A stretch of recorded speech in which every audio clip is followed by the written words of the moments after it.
हरे कृष्ण कृष्ण कृष्ण हरे हरे, हरे राम राम राम हरे हरे। मुखं करोति वाचालं पंगुं लंघायते गिरिं, यत्कृपातमहं वन्दे श्रीगुरुं दीनतारिणम्। हरे कृष्ण। श्रीमद भगवद गीता जशी आहे तशी, भाषांतर आणि तात्पर्य कृष्ण कृपा श्रीमूर्ती श्री श्रीमद AC भक्तिवेदांत स्वामी प्रभुपाद यांच्याद्वारे आपण वाचत आहोत उपोद्घात, इंट्रोडक्शन, साध्या मराठी भाषेमध्ये परिचय।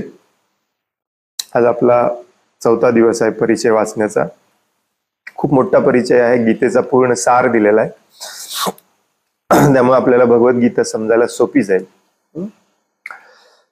आज काल आपण भगवद्गीतेतल्या 5ही विषयांचा डिटेलमध्ये अभ्यास केला। ईश्वर, जीव, प्रकृती, काल आणि कर्म। तर आज आपण वाचायला सुरुवात करणार आहोत या पॅरेग्राफ पासून, जिथे म्हटलेलं आहे, भगवद्गीतेमध्ये असे सांगण्यात आले आहे की निर्विशेष ब्रह्म सुद्धा भगवंतांहून कनिष्ठ आहे, ब्रह्मणो हि प्रतिष्ठाहम। कुठे आहे बघा तुमच्या भगवद्गीतेमध्ये, वेगवेगळ्या साईजचे भगवद्गीता असल्यामुळे वेगवेगळ्या पानावरती हे येतं, बुकमार्क घालून ठेवा। भगवद्गीतेमध्ये असेही सांगण्यात आले आहे की निर्विशेष ब्रह्म सुद्धा भगवंतांहून कनिष्ठ आहे, ब्रह्मणो हि प्रतिष्ठाहम। ब्रह्मसूत्रात ब्रह्माची तुलना सूर्याच्या किरणांबरोबर करण्यात आली आहे। निर्विशेष ब्रह्म म्हणजे भगवंतांच्या शरीराचे दैदिप्यमान किरण आहेत। निर्विशेष ब्रह्म तसेच परमात्मा यांचा आंशिक साक्षात्कार म्हणजे परम सत्याचा अपूर्ण साक्षात्कार होय।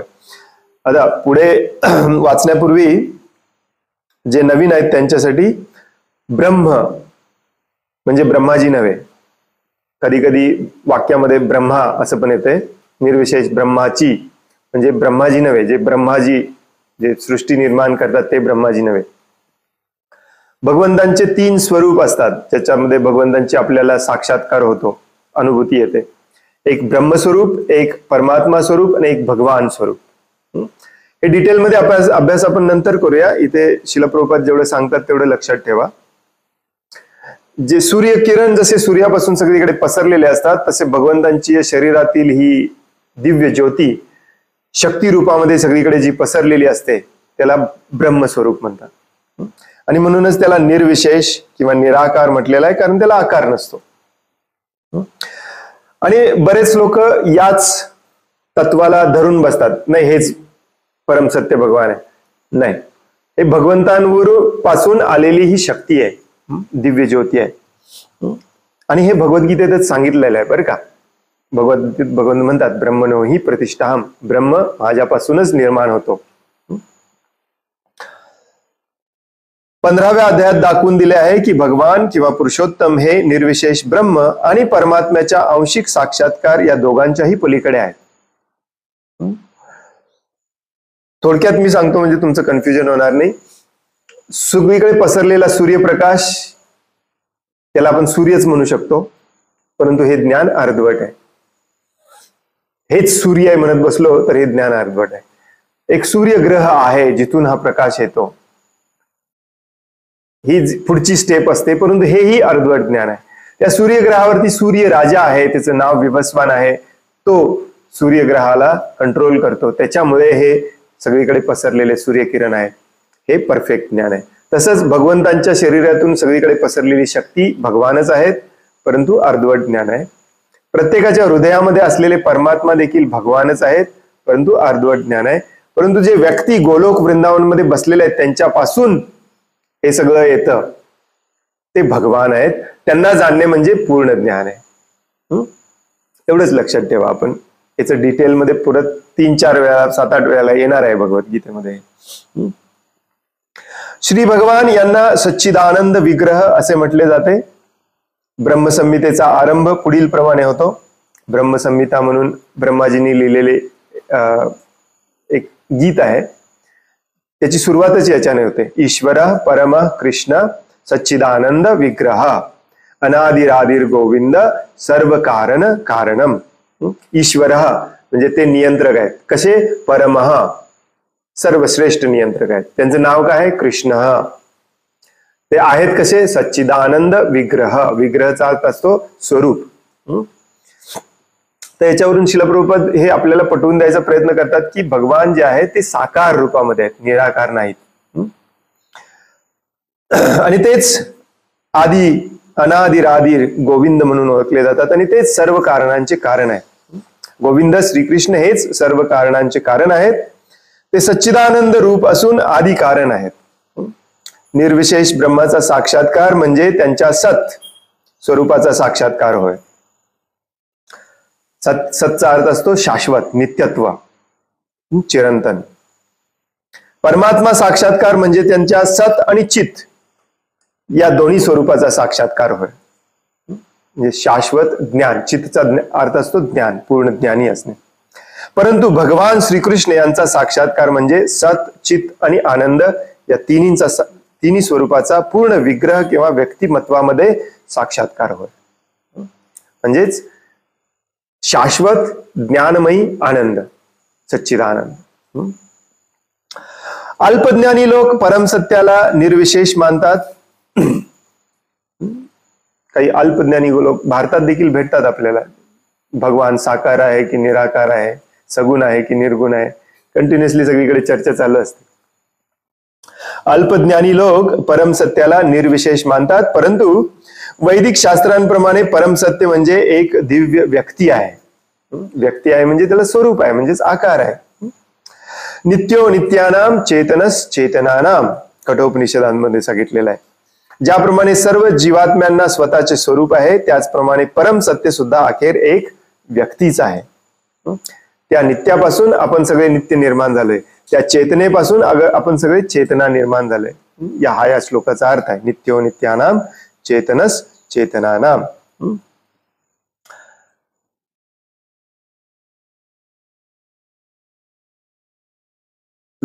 आणि या पुरुषोत्तम भगवंतांचा साक्षात्कार म्हणजेच त्यांच्या इतर सर्व दिव्य स्वरूपाचा पूर्ण साक्षात्कार होय. म्हणजे जेव्हा आपण सूर्यदेवाला जाणतो तेव्हा सूर्यग्रह पण जाणतो, सूर्यप्रकाश पण आपोआपच जाणतो. परंतु नुसतं सूर्यप्रकाश जाणणारा सूर्यदेवाला जाणत नाही. तसं भगवान जे व्यक्ती स्वरूपामध्ये आहेत त्यांना आपण जाणलो की सगळ्यांच्या जीवांमधला परमात्मा, कणाकणामध्ये पसरलेली त्यांची शक्ती हे आपोआप जाणतो आपण. परमसत्य निराकार नाही. जर ते निराकार किंवा दुसऱ्या कोणत्या तरी वस्तूहून न्यून असते तर ते पूर्ण होऊच शकले नसते. पूर्णत्वात आपल्याला अनुभवातील व अनुभवापलीकडचे सर्व काही समाविष्ट असले पाहिजे, नाहीतर त्याला परिपूर्ण म्हणताच येणार नाही. बरेच लोक भारतामध्ये याच्यावरती वाद घालतात. निराकार आहेत का साकार आहे, सगुण आहे का निर्गुण आहे. परंतु सगळे मानतात की भगवान किंवा देव म्हणजे जो परफेक्ट आहे. बरोबर नाही? परिपूर्ण आहे, परफेक्ट आहे, सर्व शक्तिमान आहे, सर्व ज्ञानी आहे, सर्व व्यापी आहे. मग जो परफेक्ट असेल तर त्याला आकार घ्यायला प्रॉब्लेम काय? तो निराकार पण आहे आणि साकार पण आहे. पण तुम्ही जर आज हट्ट करून बसला की नाही तो फक्त निराकारच आहे, मग तो परमेश्वरच होऊ शकत नाही. मग कारण मग त्याची शक्ती कमी पडते. जर तो सर्व शक्तिमान असेल तर तो साकार पण असू शकतो, निराकार पण असू शकतो. का नाही असू शकणार? एवढं सिंपल लॉजिक आहे निराकारवाद्यांना गप्प बसवण्याचं. परमेश्वर किंवा पुरुषोत्तम यांच्या शक्ती अमर्याद आहेत. परास्य शक्तीर विविधैव श्रूयते.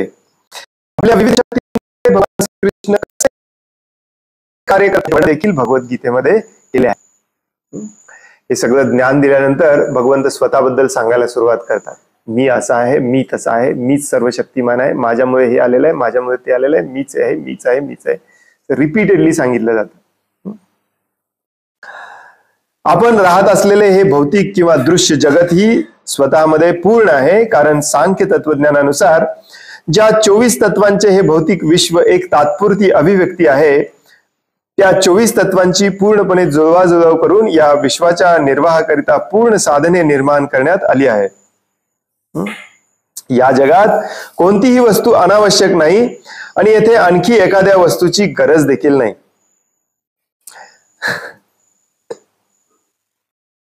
हे थोडस पटायला अवघड जातं. आपण जनरली रोज पाहतो की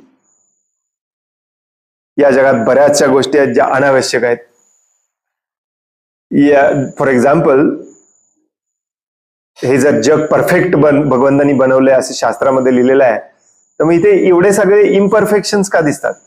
कुणी गरीब आहे, कुणी म्हातारा आहे, कुणी आजारी आहे, ज्याला जे पाहिजे असतं ते मिळत नाही, हो की नाही? मग ह्याला परफेक्ट कसं म्हणायचं या जगाला? आणि भगवंत परफेक्ट कसं काय बनवलं भगवंतांनी? जिथे ऊन नको तिथे ऊन पाडतात, जिथे पाऊस नको तिथे पाऊस पडतो, जिथे पाऊस पाहिजे असतो तिथे पडत नाही. बरं, जगातल्या बऱ्याच लोकांना हा प्रश्न पडलेला असतो की देव आहे आणि तो कृपाळू आहे, परफेक्ट आहे, तर या सगळ्या चुकीच्या गोष्टी का तो का करतो? याच्यासाठीच भगवद्गीता वाचावी लागते. भगवंतांनी हे भौतिक जग देखील अगदी परफेक्टली बनवलेलं आहे. याचा मूळ उद्देश आहे तुम्हाला दुःख देणे, आणि हे दुःख देण्यासाठी परफेक्टली बनवलेलं आहे. हे दुःखाचं कारण काय असतं ते आपण भगवद्गीतेमध्ये जाणणार आहोत. परवा थोडी चर्चा केली, कर्माचं फळ, ते जाणून घ्यावं लागेल. या जगात कोणतीही वस्तू अनावश्यक नाही आणि इथे एखाद्या एक्स्ट्रा वस्तूची देखील गरज नाही. परमसत्याच्या शक्तींनी या सृष्टीचा कालावधी निश्चित केला आहे आणि तो कालावधी संपताच या अशाश्वत सृष्टीचा पूर्णत्वाच्या योग्य व्यवस्थेमुळे विनाश केला जातो. ही सृष्टी निर्माण केली जाते आणि एका कालावधीनंतर संपवली पण जाते. तो कालावधी छोटा मोठा नाही, खूप मोठा असतो. ते आपण वाचणार आहोत. 10व्या अध्यायात का 11व्या अध्यायात सांगतात भगवंत हे. आंशिक जीवांना पूर्णत्वाचा साक्षात्कार करण्यासाठी उपयुक्त अशी साधने पूर्ण रूपात उपलब्ध आहेत. तुम्ही इथे दुःख भोगायला आलेला आहे आणि इथे ते दुःख भोगून स्वतः सुधरून परत जाण्यासाठी जेवढं काही लागतं ते सगळं आहे या जगामध्ये. एक्स्ट्रा काहीची गरज नाही. तरी सुद्धा सर्व प्रकारे अपूर्णत्व अनुभवास येण्याचे कारण म्हणजे परमपूर्णाबद्दलचे अपूर्ण ज्ञान. जेव्हा आपल्याला एखाद्या गोष्टीचं ज्ञान नसतं तेव्हा आपण चुकीच्या अनुमान काढतो. फॉर एक्झाम्पल,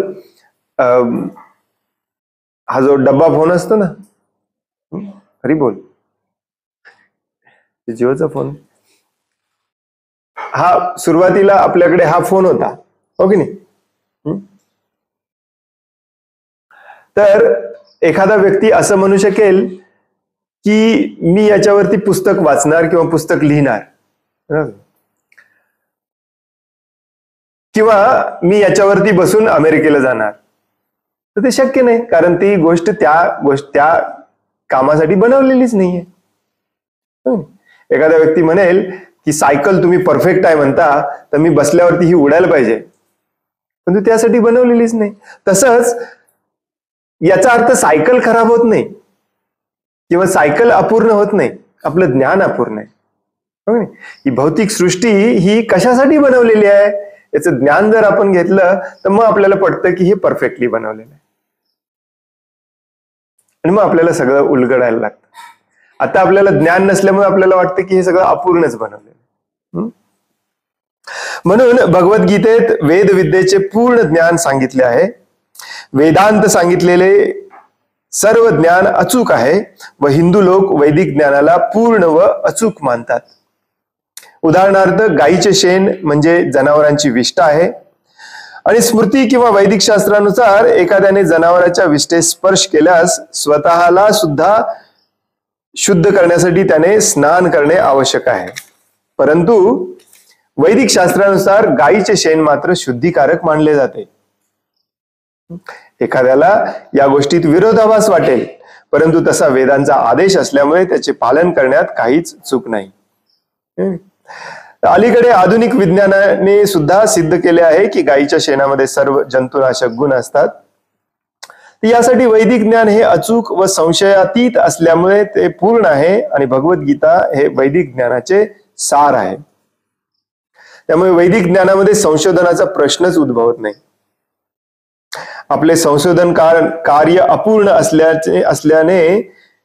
असल्याचे कारण म्हणजे आपण आपल्या अपूर्ण इंद्रियाद्वारे संशोधन करीत आहोत. भगवद्गीतेमध्ये सांगितल्याप्रमाणे गुरु शिष्य परंपरेमधून चालत आलेल्या पूर्ण ज्ञानाचाच आपण स्वीकार केला पाहिजे. हे मी समजावून सांगतो बरं का, थोडंसं पटकन वाचून घेतो. ज्या परंपरेचा आरंभ सर्वश्रेष्ठ गुरु स्वतः भगवान श्रीकृष्ण यांच्यापासून झाला आहे व अनेक आचार्यांद्वारे ती खाली चालत आली आहे, अशा परंपरेमधील योग्य व्यक्तीकडूनच आपण ज्ञान मिळवले पाहिजे. अर्जुनाने शिष्य या नात्याने भगवान श्रीकृष्णांकडून गीतोपदेश ग्रहण केला आणि भगवंतांच्या कोणत्याही वचनाला विरोध न करता त्याने प्रत्येक गोष्ट स्वीकारली. भगवद्गीतेचा एक भाग स्वीकारायचा आणि दुसरा नाकारायचा असे आपण करू शकत नाही. वैयक्तिक मताप्रमाणे काहीही अर्थ न लावता, कोणताही भाग न गाळता व ग्रंथाच्या विषय वस्तूमध्ये स्वतःच्या लहरीप्रमाणे ढवळाढवळ न करता भगवद्गीता स्वीकारली पाहिजे. वैदिक ज्ञानाची सर्वाधिक परिपूर्ण कृती म्हणून भगवद्गीता स्वीकारली पाहिजे. वैदिक ज्ञानाचा उगम दिव्य आहे व या ज्ञानाचे पहिले वचन साक्षात परमेश्वराच्या मुखातून बाहेर आले आहे.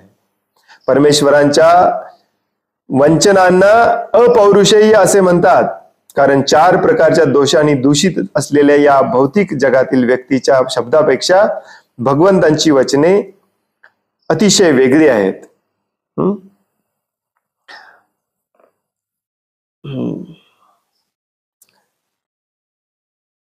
एक बद्ध जीव आपल्यासारख्या बद्ध जीवामध्ये 4 दोष असतात. नंबर 1, आपण चुका करतो. असं कोणी भेटलंय का तुम्हाला जो चुका करत नाही? नंबर 2, आपण भ्रमित होतो. भ्रमात राहण्याची आपली टेंडन्सी असते. नंबर 3, दुसऱ्यांना फसवण्याची आपली इच्छा असते, प्रवृत्ती असते. आणि नंबर 4, आपली इंद्रिय अपूर्ण आहेत. या दोषांमुळे साधारण मनुष्याला सर्वव्यापी ज्ञानाचे संपूर्ण निवेदन करणे शक्य नाही. तर हे 4 दोष असल्यामुळे आपल्याला कदाचित वाचलेलं समजणार नाही, परंतु ते आहेत असं आपण मान्य केलं पाहिजे. 4 दोष म्हणजे काय? पहिली म्हणजे आपले इंद्रिय अपूर्ण आहेत. हे कसं काय? जसं की अंधार केला की डोळ्याला काही दिसत नाही, तरी पण आपल्याला अहंकार किती असतो बघा, मला दिसल्याशिवाय मी मान्य करणारच नाही. पण अशा हजारो वस्तू आहेत, करोडो वस्तू आहेत ज्या तुझ्या डोळ्याला दिसतच नाही. कोणीतरी सांगितलंय म्हणून तुम्ही मान्य करता ना. ऍटम आहे, बॅक्टेरियाज आहेत, व्हायरसेस आहेत, हो की नाही? अशा बऱ्याच आवाज आहेत जे आपल्याला ऐकू येत नाहीत. शास्त्रज्ञांनी आजकाल ते शोधून पण काढलंय. 20 हर्ट्जच्या खालचे आवाज आपल्याला ऐकू येत नाहीत. 20 किलो हर्ट्जच्या वरचे आवाज आपल्याला ऐकू येत नाहीत, दुसऱ्या प्राण्यांना येतात. मग आपण असं कसं काय म्हणू शकतो, माझ्या कानांनी ऐकलं तरच मी मान्य करणार, अजिबात त्याच्याशिवाय मी मान्य करणार नाही?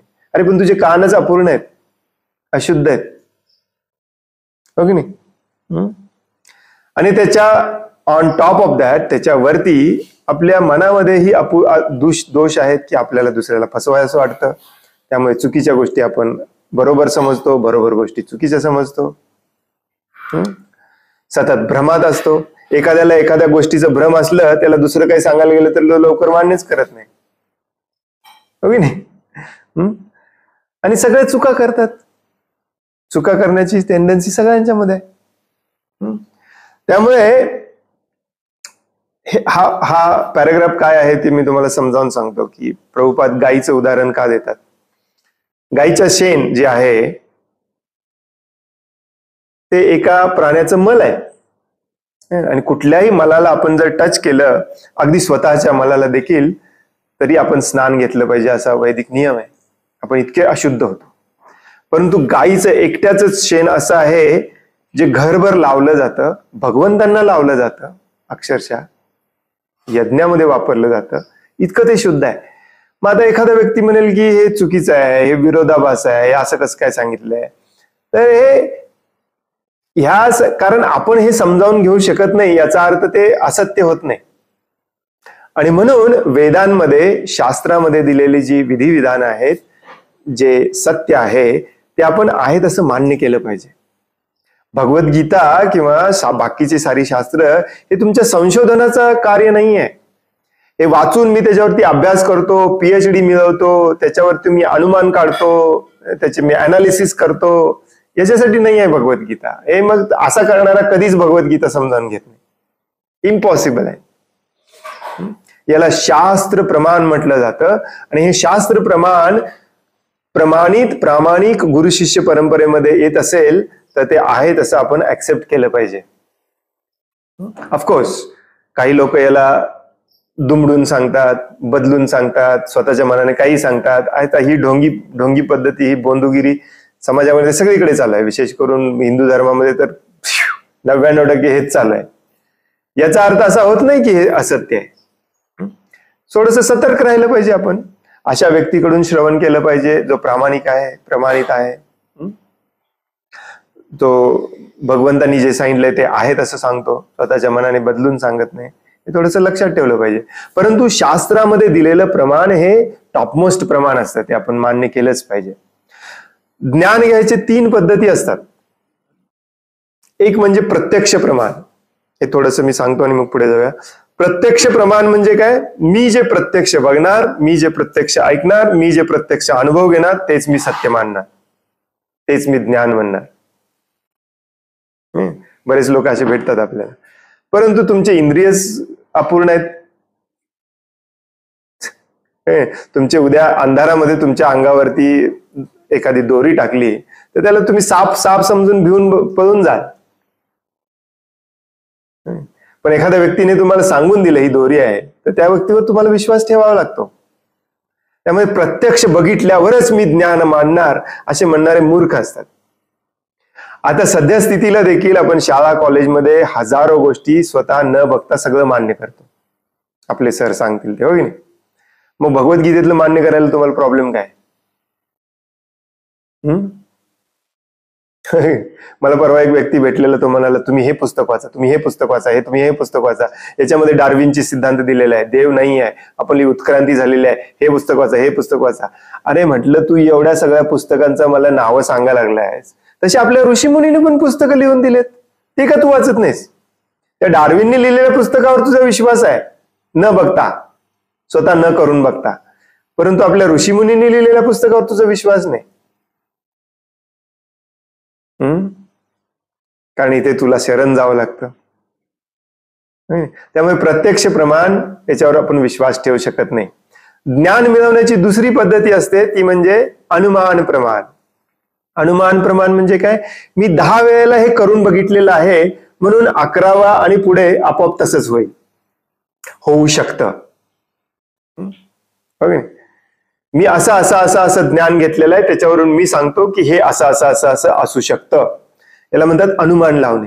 हे शास्त्रज्ञ लोक हेच करत असतात. पण याला पण काही अर्थ नाही, ते चुकीचं असू शकतं. नाही. प्रभुपाद एक उदाहरण देतात की एक लंगडा माणूस चाललेला असतो आणि 4-5 शास्त्रज्ञ बसलेले असतात. ते त्याच्याकडे बघतात आणि म्हणतात, डॉक्टर बसलेले असतात. एकटा डॉक्टर, तो हाडांचा डॉक्टर असतो, तो म्हणतो त्याच्या इथल्या हाडामध्ये काहीतरी प्रॉब्लेम आहे त्यामुळे ते लंगडतंय. एकटा न्यूरोलॉजिस्ट असतो, त्याच्या ज्ञानाप्रमाणे तो अनुमान लावतो, नाही त्याच्या नर्व मध्ये इथे प्रॉब्लेम असला पाहिजे म्हणून तो तसा चालतोय. एकटा मानसोपचार तज्ञ असतो, तो अनुमान लावतो की नाही त्याला काहीतरी डिप्रेशन आलं असेल, नैराश्य आले असेल म्हणून तो तसा चालत आहे.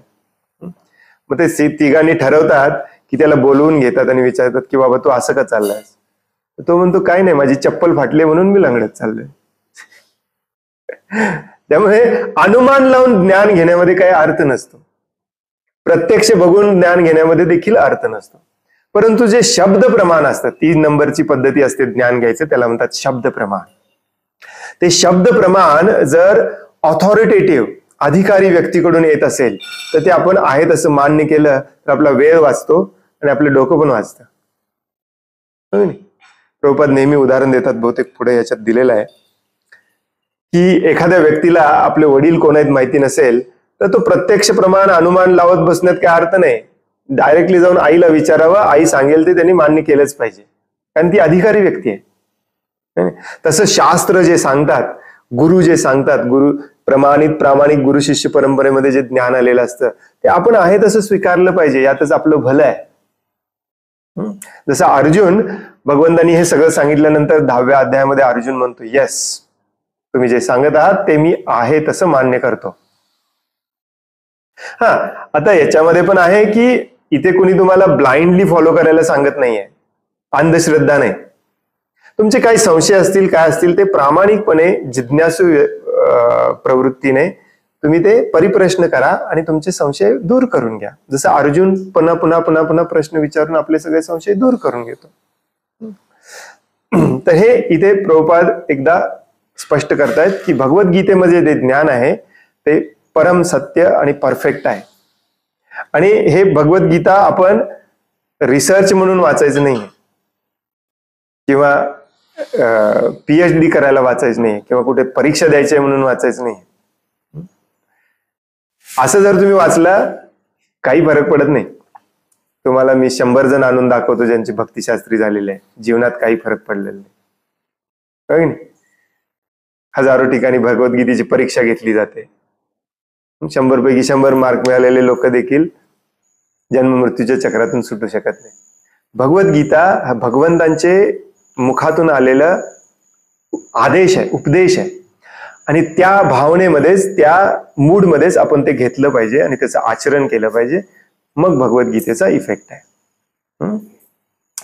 तर एनिवे, हे जे 4 दोष आहेत आपल्यामध्ये, हे थोडंसं प्रभुपाद समजावून सांगतात. मी थोडंसं फास्ट वाचतो कारण आताच मी समजावून सांगितलं.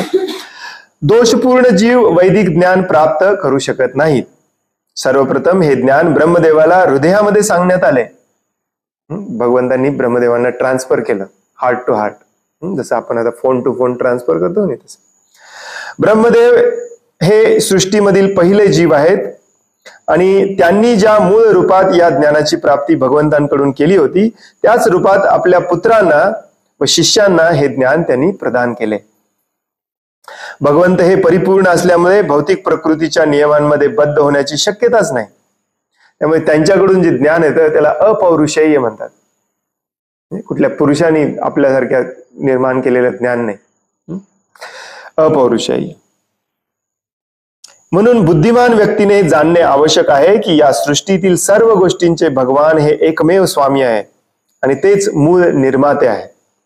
इतकेच नव्हे तर ब्रह्मदेवांचेही ते जनक आहेत.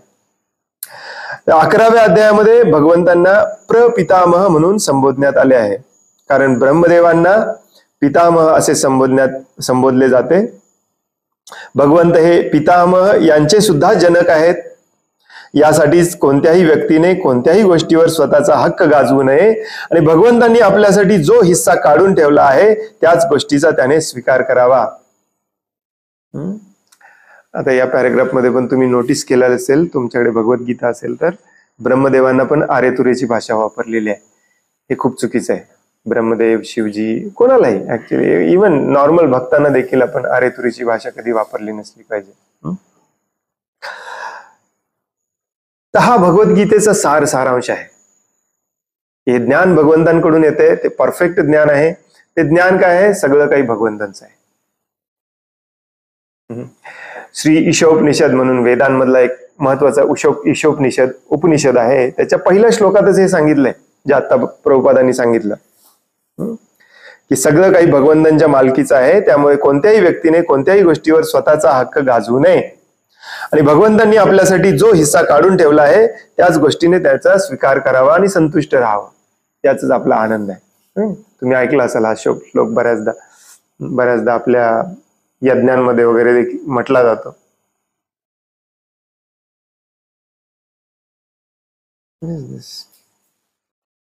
ईशावास्यम इदम सर्वम यत्किंचित जगत्याम जगत. हो की नाही?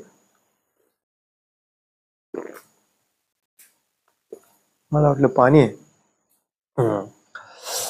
तर भगवंतांनी आपल्याकरिता जो वाटा बाजूला काढून ठेवला आहे त्याचा उपयोग आपण कसा करावा याची अनेक उदाहरणे दिलेली आहेत. याचे वर्णन भगवद्गीतेमध्ये सुद्धा केले आहे. आता एखादा व्यक्ती म्हणेल की माझ्यासाठी 5 करोड काढून ठेवलेत. नाही, आपल्यासाठी जेवढं पाहिजे तेवढं दिलेलं आहे. म्हणजे हे शरीर व्यवस्थित ठेवण्यासाठी जेवढं मिनिमम लागतंय तेवढंच आपण घेतलं पाहिजे. आणि अति आहार, अति संग्रह करत बसलो आपण की मग या जगामध्ये आपण अडकतो. दुःखी तर होतोच, 100% अडकतो. मग हे कसं अडकायचं नाही, आपल्याला पाहिजे तेवढेच कसं घ्यायचं, याच्या मागचं काय लॉजिक आहे हे भगवद्गीतेत सांगितलेलं आहे.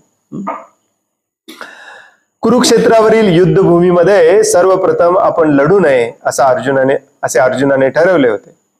हा त्याचा स्वतःचा निर्णय होता.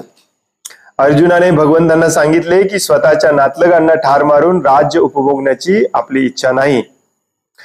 हा निर्णय शारीरिक स्तरावर आधारित होता, कारण तो स्वतःला शरीरच समजत होता आणि त्याचे भाऊ, भाचे, पुतणे, मेहुणे, आजोबा हे सगळे देह संबंधी होते, किन्समॅन. म्हणून त्याला आपल्या शारीरिक गरजांची पूर्ती करणे आवश्यक आहे असे वाटत होते. अर्जुनाचा हा दृष्टिकोन बदलण्यासाठीच भगवंतांनी भगवद्गीता सांगितली. सरते शेवटी अर्जुन जेव्हा सांगतो की करिष्ये वचनम तव, तुमच्या शब्दाप्रमाणेच वागेन, तेव्हा तो भगवंतांच्या मार्गदर्शनानुसार कार्य करण्याचा निर्धार व्यक्त करतो. आता हे आपण डिटेलमध्ये वाचणार आहोत पहिल्या, दुसऱ्या दोन्ही अध्यायामध्ये, परंतु थोडक्यात इथे प्रभुपाद सांगतात की अर्जुन हा स्वतःला शरीर समजत आहे आणि शरीराच्या इच्छा काय आहेत ते बघतोय. आणि म्हणून तो म्हणतो की माझ्या शरीराशी संबंधित असलेल्या लोकांना मी मारू कसं, त्यामुळे माझं नुकसान होईल, मी माझं करायला लागतो आणि हे चुकीचं आहे. आणि म्हणून भगवद्गीता पण आपल्याला पण एक्झॅक्टली लागू होते, कारण आपण देखील आयुष्यभर स्वतःला शरीर समजून मी माझंच करत असतो. हे कोरिलेशन लक्षात ठेवायचं, म्हणजे आपल्याला भगवद्गीता समजते. काळजी करू नका, आपल्याला डिटेलमध्ये वाचायचं आहे ते.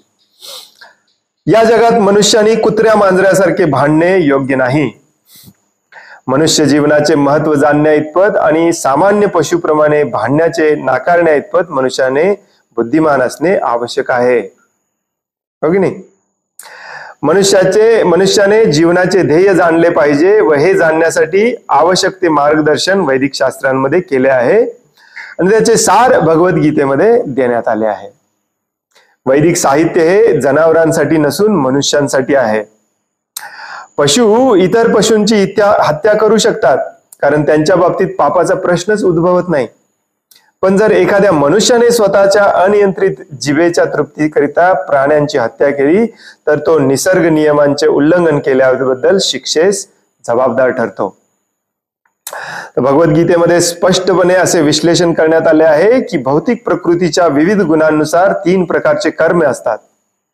उदाहरणार्थ सत्वगुणातील कर्म, रजोगुणातील कर्म आणि तमोगुणातील कर्म.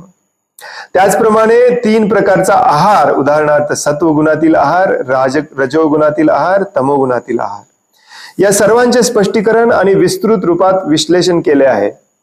आणि भगवद्गीतेतील आदेशाचा जर योग्य उपयोग आपण केला तर आपण आपले संपूर्ण जीवन शुद्ध बनवू शकतो. सरते शेवटी आपण भौतिक विश्वाच्या पलीकडे असलेले आपले ऐच्छिक अथवा इप्सित ध्येय गाठू शकतो. यद्गत्वा न निवर्तन्ते तद्धाम परमं मम. या इप्सित ध्येयालाच सनातन, शाश्वत आणि दिव्य जगत असे म्हटले जाते. तर या भौतिक जगामध्ये सर्व काही क्षणभंगूर आहे हे आपण पाहू शकतो. याची निर्मिती होते, हे काही काळ स्थित राहते, काही अंशांची निर्मिती करते, क्षीण होते आणि शेवटी नाश पावते. हाच या भौतिक जगाचा नियम आहे. मग ते शरीर असो, फळ असो, इतर काही असो. पण या क्षणिक जगता पलीकडेही दुसरे असे एक जग आहे ज्याच्याबद्दल आपल्याला माहिती आहे. ते जगत स्वरूपता सनातन आणि शाश्वत आहे. 11व्या अध्यायामध्ये जीव तसेच भगवान दोघांनाही सनातन म्हणण्यात आले आहे. आपला भगवंतांशी निकट संबंध आहे आणि आपण सर्व म्हणजे सनातन धाम, सनातन श्री भगवान आणि सनातन जीव गुणात्मक दृष्ट्या एकच असल्यामुळे भगवद्गीतेचा उद्देश हा आपले सनातन कार्य किंवा सनातन धर्म हे सर्व जीवांचे शाश्वत कार्य आहे याची जागृती करून देणे हा भगवद्गीतेचा उद्देश आहे. आपण निरनिराळ्या प्रकारच्या तात्पुरत्या कार्यांमध्ये गुंतलेलो आहोत, पण भगवंतांनी सांगितलेल्या कार्याचा स्वीकार करतो तेव्हा या सर्व कार्यांचे शुद्धीकरण होते आणि खऱ्या अर्थाने यालाच शुद्ध जीवन म्हटले जाते. थोडक्यात प्रभुपाद या पॅराग्राफ मध्ये समजावून सांगतात की आपल्यामध्ये आणि प्राण्यांमध्ये खूप मोठा फरक आहे. महाभारतामध्ये एक फेमस श्लोक आहे आहार निद्रा भयमैथुनम च समानमेतत् पशुभी नरानाम. आहार खाणे, निद्रा झोपणे, भय संरक्षण करणे आणि मैथुन प्रजोत्पादन करणे, हे सगळ्या जीवांमध्ये आहे. पशु पक्षी प्राणी सगळ्यांमध्ये आहे. आणि म्हणून आपण पशु समान आहोत, पशुभी नरानाम. परंतु फक्त मानवामध्येच ज्ञान आणि धर्म हे विशेष गुण आहेत. ही बुद्धी विशेष दिलेली आहे आपल्याला. कशासाठी? ज्ञान घेण्यासाठी, धर्म समजण्यासाठी. कधी कधी हा श्लोक ज्ञाने नाही तो अधिको विशेष म्हटलं जातं, कधी धर्मे नाही तो अधिको विशेष म्हटलं जातं. दोन्ही सेमच असतात. परंतु ते जर आपण केलं नाही तर काय होतं? धर्मे नाही ना पशुभी समान. तर आपल्यात आणि पशुत काही अर्थ राहत नाही, सेम होतो आपण, है नाही. जसं भांडताना देखील कधी कधी आपल्याला म्हणा काय जनावरासारखं वागतोयस, आपल्याला मनाला लागतं ते. परंतु सगळे आपण जनावरासारखेच वागतोय अनादि अनंत जन्मापासून. या जन्मात देखील खाणे पिणे झोपणे एवढंच माहिती आहे आपल्याला. या मनुष्य जीवनाचा अर्थ काय आहे, तो कशासाठी दिलेला आहे.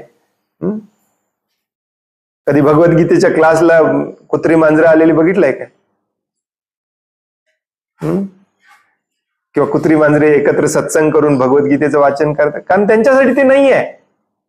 आणि त्यांनी ते जे करतात ते पाप कर्म पण नसतं, त्यांना पाप पुण्य नसतं. पाप पुण्य फक्त माणसाला आहे, कारण याला विशेष बुद्धी दिलेली आहे. नॉर्मली पण बघा, कुठल्या प्राण्यांमध्ये कुणी कपडे घालतो, कुणी काय प्लॅनिंग करतो. मानव एकच प्राणी असा आहे जो टेक्नॉलॉजी आणि सगळ्याच्या आधारावरती प्रगती करतोय. बाकीचे सगळे जीव आहे तिथे आहेत. करोडो वर्ष आहे तसलंच घरटं बांधतात, आहे तेच खातात. माणूस एकटाच आहे जो आपल्या बुद्धीचा उपयोग करून चेंज करतो, प्लॅनिंग करतो. याचाच अर्थ काय? माणूस हा स्पेशल आहे, मानव हा स्पेशल आहे.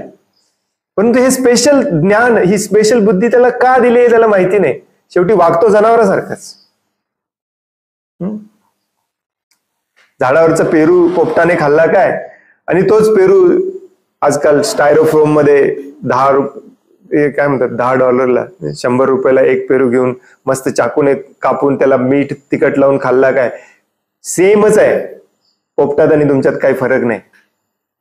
खाणे पिणे झोपणे, फायटिंग करणे, आणि सगळ्या जीवांमध्ये नर मादी आहे, तुमच्याकडे पण आहे. त्याच गोष्टींमध्ये रममान राहणे, हे जो करत असतो तो पशुच असतो, जनावरच असतो, तो प्राणीच असतो. जो विचारायला लागतो, जसं काल आपण वाचलं की मी कोण आहे, मी इथे का आलेलो आहे, माझाच कलर असा काय, मलाच का दुःख आहे, त्यालाच का दुःख आहे, दुःख नाही अशी कुठली जागा आहे का, तिथे मी जाऊ शकतो का, या सगळ्या प्रश्नांची जिज्ञासा निर्माण करणे, त्याचं ज्ञान घेणे, याच्यासाठी तुम्हाला स्पेशल बुद्धी दिलेली आहे. त्याचा वापर केला पाहिजे, याच्यासाठी वापर केला पाहिजे. नसेल तर पशु समान, हो की नाही. तर भगवंतांचा समजावून घेणे, भगवंतांच्या धामात जाणे, हे या शरीराचा उद्देश आहे.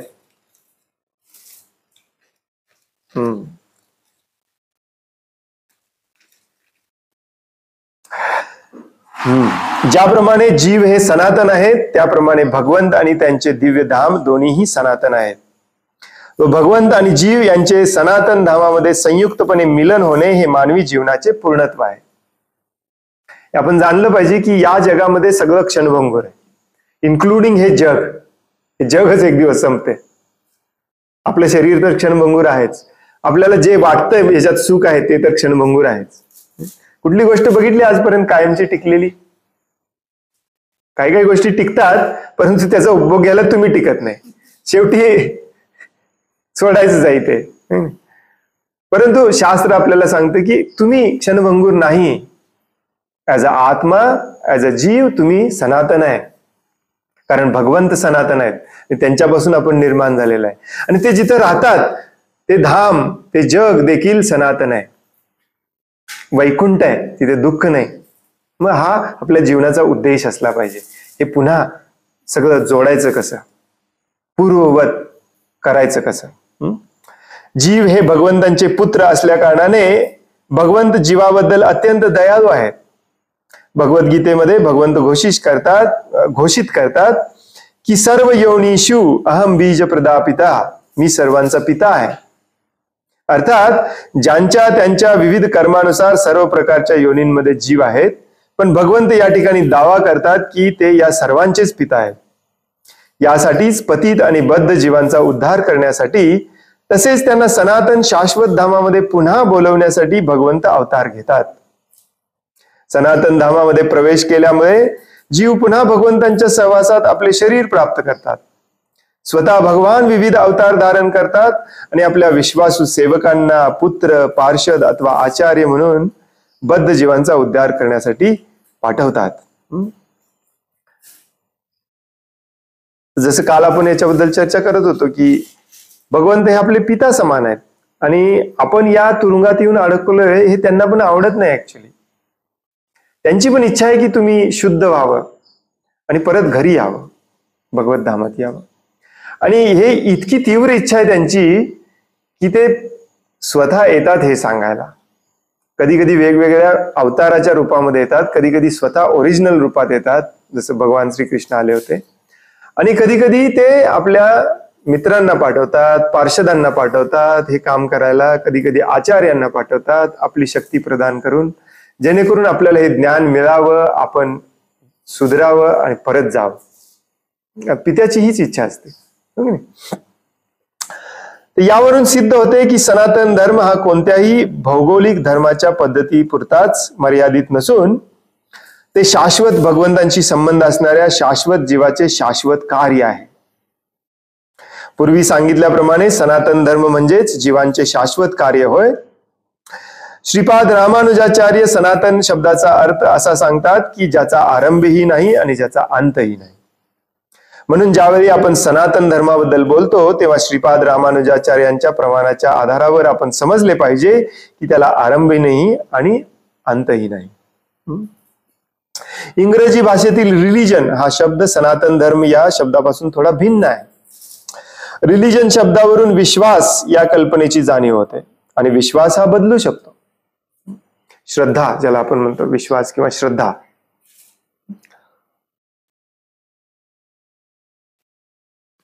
श्रद्धेवर आधारित आज आपली श्रद्धा या देवीवर आहे, आज आपली श्रद्धा या तत्वज्ञानावर आहे, उद्या आपली श्रद्धा दुसऱ्या तत्वज्ञानावर असू शकते. परंतु धर्म बदलत नाही. आणि मूर्खासारखं आपण याला धर्माचं नाव दिलंय. हा धर्म तो धर्म. हिंदू हा शब्दच कुठे नाहीये माहिती का तुम्हाला? भगवद्गीतेमध्ये नाही, भागवतामध्ये नाही, कुठल्याही ग्रंथामध्ये नाही. ऍक्च्युली आपला धर्म आहे सनातन धर्म, वर्ण आश्रम धर्म. तो आपण शिकला पाहिजे. आणि धर्म म्हणजे हे जास्तीत जास्त आपण याला पंथ म्हणू शकतो किंवा समाज म्हणू शकतो किंवा एखादी संस्था म्हणू शकतो. जसं आता ईशा फाउंडेशन वगैरे किंवा इस्कॉन, ही पण एक संस्था आहे. ऍक्च्युली धर्म नाही. धर्म काय असतो? जो आपल्यामध्ये ऑलरेडी आहे, जो आपल्यापासून त्याला कधीही आपण वेगळा करू शकत नाही. जसं साखरेचा धर्म असतो गोड लागणे. That's it. हा आपण म्हणतो पण कधी कधी, हो की नाही, साखरेचा धर्म आहे गोड लागणे. आगीचा धर्म आहे चटका देणे आपण म्हणतो. कारण का? ते तिथं असलंच पाहिजे. त्यामुळे धर्म हा सगळ्यांसाठी सेम असतो. भले तुम्ही मुस्लिम असाल, ख्रिश्चन असाल, लिंगायत असाल, जैन असाल, भारतीय असाल, अमेरिकन असाल, कोणीही असो, पुरुष असू दे, स्त्री असू दे, कोणी असू दे, सगळ्यांचा धर्म सेमच असतो. त्याला सनातन धर्म म्हटलेला आहे. आणि म्हणूनच भगवद्गीता ही सगळ्यांसाठी आहे, फक्त हिंदूंसाठी नाही आहे. असं हे म्हणणंच चुकीचं आहे मुळात. ऍक्च्युली हिंदूंचा ग्रंथ आहे आणि हिंदूंसाठी, सगळ्यांसाठी आहे. आणि हा धर्म काय असतो प्रभुपाद पुढे देतात, वाचूया आपण. तर ज्याला इंग्लिशमध्ये रिलिजन म्हटलं जातं त्याला फक्त श्रद्धा म्हणू शकतो आपण. धर्म हा वेगळाच असतो. एखाद्या विशिष्ट पद्धतीवर एखाद्याचा विश्वास असू शकतो आणि ती व्यक्ती विश्वास बदलून दुसऱ्या पद्धतीचा अवलंब करू शकते. आजकाल बरेचसे लोक करतात देखील, हो की नाही. ख्रिश्चन धर्म स्वीकारतात, सोडतात, परत इकडे येतात, परत धरतात.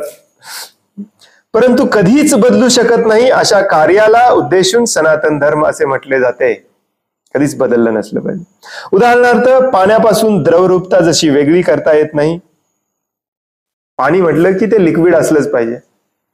अग्नीपासून उष्णता जशी वेगळी करता येत नाही, अग्नी म्हटलं की तिथे उष्णता असलीच पाहिजे, त्याचप्रमाणे शाश्वत जीवाचे शाश्वत कार्य त्याच्या म्हणजे जीवापासून अलग करता येत नाही, त्याला धर्म म्हणतात. सनातन धर्म शाश्वत काळासाठी जीवाशी संलग्न आहे. म्हणून ज्यावेळी आपण सनातन धर्माबद्दल बोलतो तेव्हा श्रीपाद रामानुजाचार्यांच्या प्रमाणावरून आपण निश्चितपणे जाणले पाहिजे की त्याला आरंभही नाही, त्याला अंतही नाही. ज्याला आधी अंत काहीच नाही ते सांप्रदायिक असूच शकत नाही. जे कॉन्स्टंट आहे ते माझं वेगळं आणि मुस्लिमांचं वेगळं असं कसं असू शकेल? धर्म हा एकच असतो. कारण त्याला कोणत्याही प्रकारच्या बंधनांनी सीमित करता येत नाही. जे सांप्रदायिक पंथाचे आहेत ते सनातन धर्माला सुद्धा चुकीने सांप्रदायिक समजतील. परंतु आपण या विषयात सखोल ज्ञान प्राप्त केले व आधुनिक विज्ञानाच्या प्रभावामध्ये याचा विचार केल्यास आपल्याला आढळून येईल की सनातन धर्म हा या जगातीलच नव्हे तर संपूर्ण सृष्टीमधील जीवांचा आहे. हिंदू, मुस्लिम, शीख, ईसाई हे सगळ्यांचं तर आहेच, सगळ्या जीवांचा आहे. चंद्रावरच्या लोकांचा पण तोच धर्म आहे, स्वर्गातल्या लोकांचा पण धर्म तोच आहे, वैकुंठातल्या लोकांचा पण धर्म तोच आहे. सगळ्यांना भगवद्गीता लागू होते. मूर्खासारखं भगवद्गीता हिंदूंच्या म्हणायचं बंद करावं उद्यापासून. सनातन धर्माहून इतर ज्या धार्मिक श्रद्धा संप्रदाय आहेत त्यांना मानवी इतिहासाच्या वृत्तांतामध्ये आरंभ असू शकतो, पण सनातन धर्माच्या इतिहासाला प्रारंभ नाही.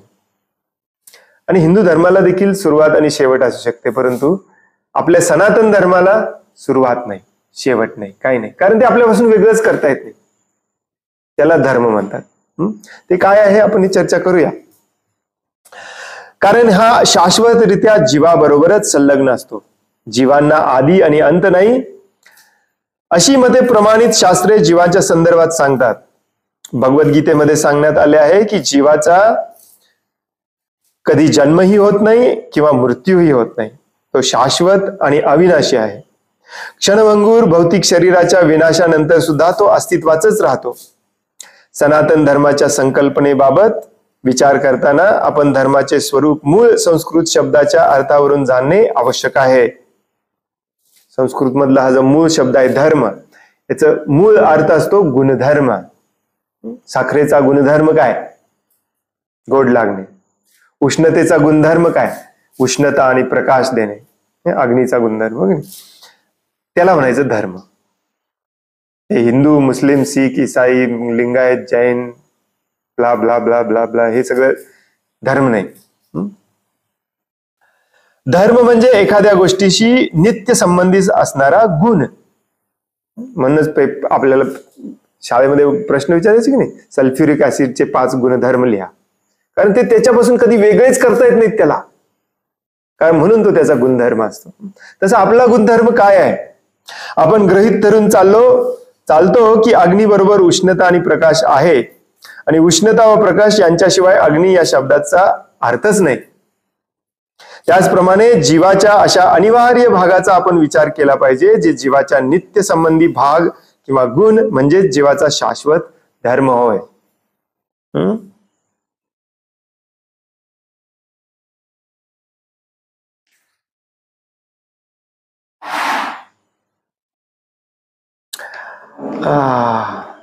मध्येच बंद केल्यासारखं होत आहे.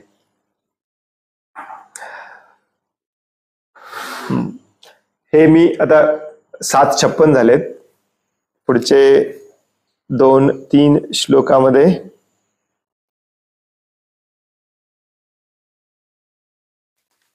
हे धर्म समजावून सांगितलेलं आहे श्रील प्रभुपादांनी. परंतु जर मी वाचायचं म्हटलं तर खूप फास्ट वाचावं लागेल मला आता, त्यामुळे इथे आपण थांबूया. थोडक्यात मी तुम्हाला सांगतो की आपल्यापासून ज्याला वेगळं करता येत नाही, कधीही वेगळं करता येत नाही, असा आपला एकमेव गुण असतो, तो म्हणजे सेवा करणे. सेवा, दुसऱ्यांची सेवा करणे. या जगातला प्रत्येक जीव हा दुसऱ्यांची सेवा करत असतो, मग तो कितीही मोठा असो. आणि हा आपला धर्म आहे, तो आपण विसरलोय, त्यामुळे आपण दुःख भोगतो. म्हणजेच विसरलोय म्हणजे नक्की काय? आपल्याला वाटतं दुसऱ्यांनी आपली सेवा केली पाहिजे. ऍक्च्युली आपण करतच असतो, नाही म्हटलं तरी करायलाच लागतं. तरी तुम्ही पंतप्रधान झाला तरी करायलाच लागतं. कोणाची तरी सेवा केल्याशिवाय माणूस जगूच शकत नाही. आणि म्हणून सेवा हा आपला धर्म आहे. आणि मग ही सेवा आपण करायला विसरलोय, त्यामुळे आपण अधार्मिक झालोय. त्यामुळे आपण, जसं माशाचा धर्म आहे पाण्यात राहणे, आणि तो माशाला जर पाण्याबाहेर काढलं तर तो तडफडणार, तसं आपण आपला धर्म विसरलोय, त्यामुळे आपण तडफडतोय, ते दुःख भोगतोय. त्यामुळे पुन्हा हा धर्म म्हणजे सेवा लक्षात घेणे, त्याप्रमाणे वागणे, हे आपल्याला ओरिजिनल पोझिशनला आपल्याला घेऊन जातं. हे उद्या वाचूया आपण, पुढच्या 2-3 पॅराग्राफ मध्ये दिलेलं आहे. तर आज मी इथेच थांबतो.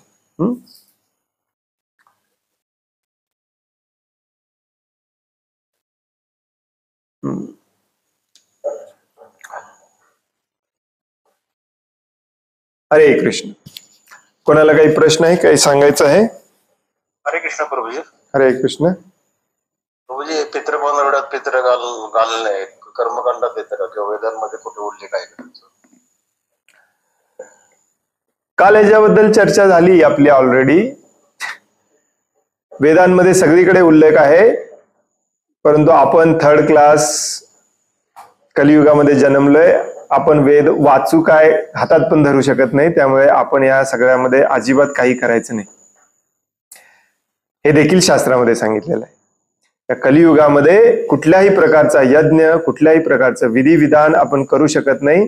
या कलियुगामध्ये एकच धर्म आहे, तो म्हणजे हरेर नाम हरेर नाम हरेर नाम एव केवलम.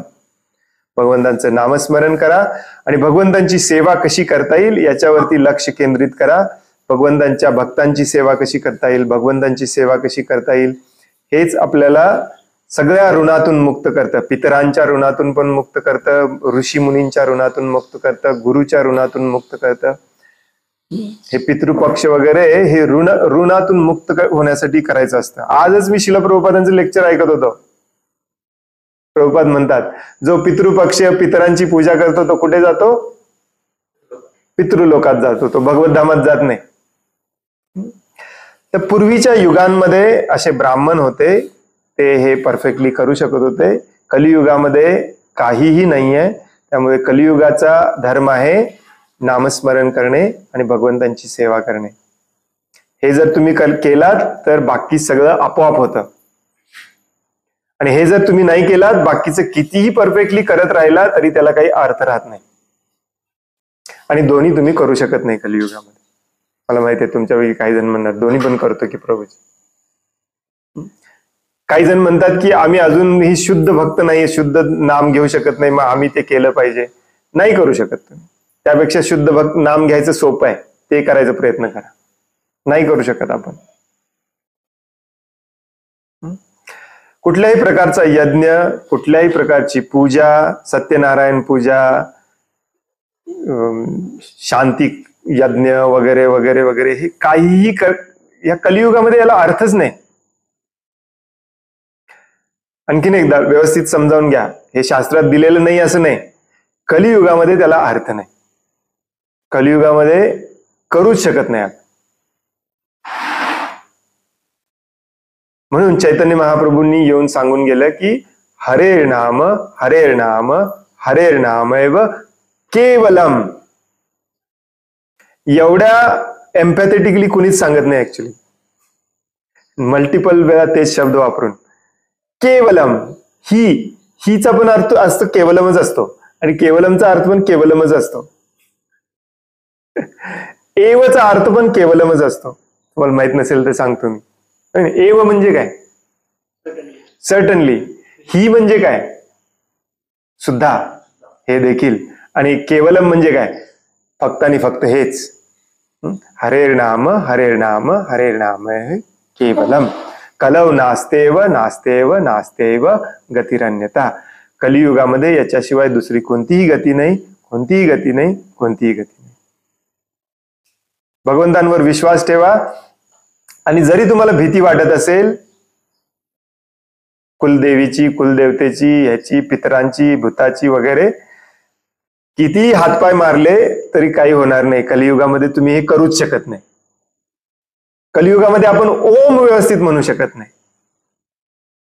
लाखोतला एक माणूस सापडतो ज्याला ओम व्यवस्थित म्हणता येतं. त्यामुळे कलियुगामध्ये हे सगळं निषेध आहे. कलियुगामध्ये फक्त नामस्मरण करणे आणि भगवंतांची प्रामाणिकपणे पूर्ण होल हार्टेडली 100% सगळं बंद करून भगवंतांची सेवा करायला लागणे हा एकमेव मार्ग आहे. सगळ्या ऋणातून मुक्त व्हायचा आणि भगवत धामात पण जायचं, दोन्ही. आता तुम्हाला बरेचसे भक्त सांगणार हे पितृपक्ष करा, बरेचसे व्हॉट्सअपवरती ऍडव्हर्टाइजमेंट येणार, बरेचसे वरिष्ठ भक्त पण सांगणार आणि ते सगळे सांगणार गरुड पुराणात दिले. परंतु प्रभुपादांनी स्पष्टपणे आपल्याला सांगितलेलं आहे की भगवद्गीता आणि भागवतम सोडून त्याच्या पलीकडचा कुठलाही ग्रंथ तुम्ही वाचूच नका. नंबर 1. दुसरी गोष्ट म्हणजे गरुड पुराणातलं वाचून तुम्हाला करायचंच असेल तर गरुड पुराणातल्या सांगितलेल्या उरलेल्या 9,99,999 गोष्टी पण तुम्ही केल्या पाहिजेत. फक्त पितृपक्षच का करायचा? बरोबर आहे की नाही? आपल्याला जेवढं आवडते तेवढं आपण करायचं, बाकीचं सोडून द्यायचं, असं थोडीच असते. मगाशी सांगितले प्रभुपादांनी भगवद्गीतेतलं पण एक घ्यायचं. प्रभुपाद त्याला म्हणायचे अर्धा कुकुटी न्याय. अर्धा कुकुटी न्याय म्हणजे अर्धा कोंबड्याचा न्याय. मागून अंडी देते म्हणजे अर्धा कापून मला मागचा तेवढाच कोंबडे द्या, असं म्हणून चालत नाही. अख्खा कोंबडा घ्यायला लागतो. अख्खी भगवद्गीता स्वीकार करावी लागते. अख्खा गरुड पुराण स्वीकार करावं लागतं. लॉजिकली तर्कशुद्ध पद्धतीने जरी विचार केला तरी याच्यात काही अर्थच नाही. जे तुम्हाला सांगतात ना गरुड पुराणात हे करायला सांगितलंय, त्यांना बोलवा आणि विचारा बाकीचं गरुड पुराण कुठे आहे, ते का नाही सांगत तुम्ही मला. प्रभुपादांनी भगवद्गीतेच्या पहिल्या अध्यायामध्ये सांगितलेलं आहे हे सगळं काही करायची गरज नाही. पहिल्या अध्यायामध्ये आपण जेव्हा येऊ तेव्हा आपण ते वाचूया. मला आता एक्झॅक्टली आठवत नाही, 40 का 41व्या श्लोकामध्ये सांगितलेलं आहे प्रभुपादांनी. आणि घाबरू नका अजिबात. भगवान श्रीकृष्ण हे देवांचे देव आहेत, परम ईश्वर आहेत, सगळ्यांचे बॉस आहेत. त्यांची तुम्ही भक्ती करताय, त्यामुळे तुम्हाला पितरांना घाबरायचे कारण नाही, भूतांना घाबरायचं कारण नाही, देवदेवतांना घाबरायचं कारण नाही. याचा अर्थ असा नाही की या सगळ्यांचा आपण अनादर करायचा. हे सगळे भगवंतांचे महान भक्त असतात, देवी देवता वगैरे, त्यांचा तेवढाच आपण आदर केला पाहिजे.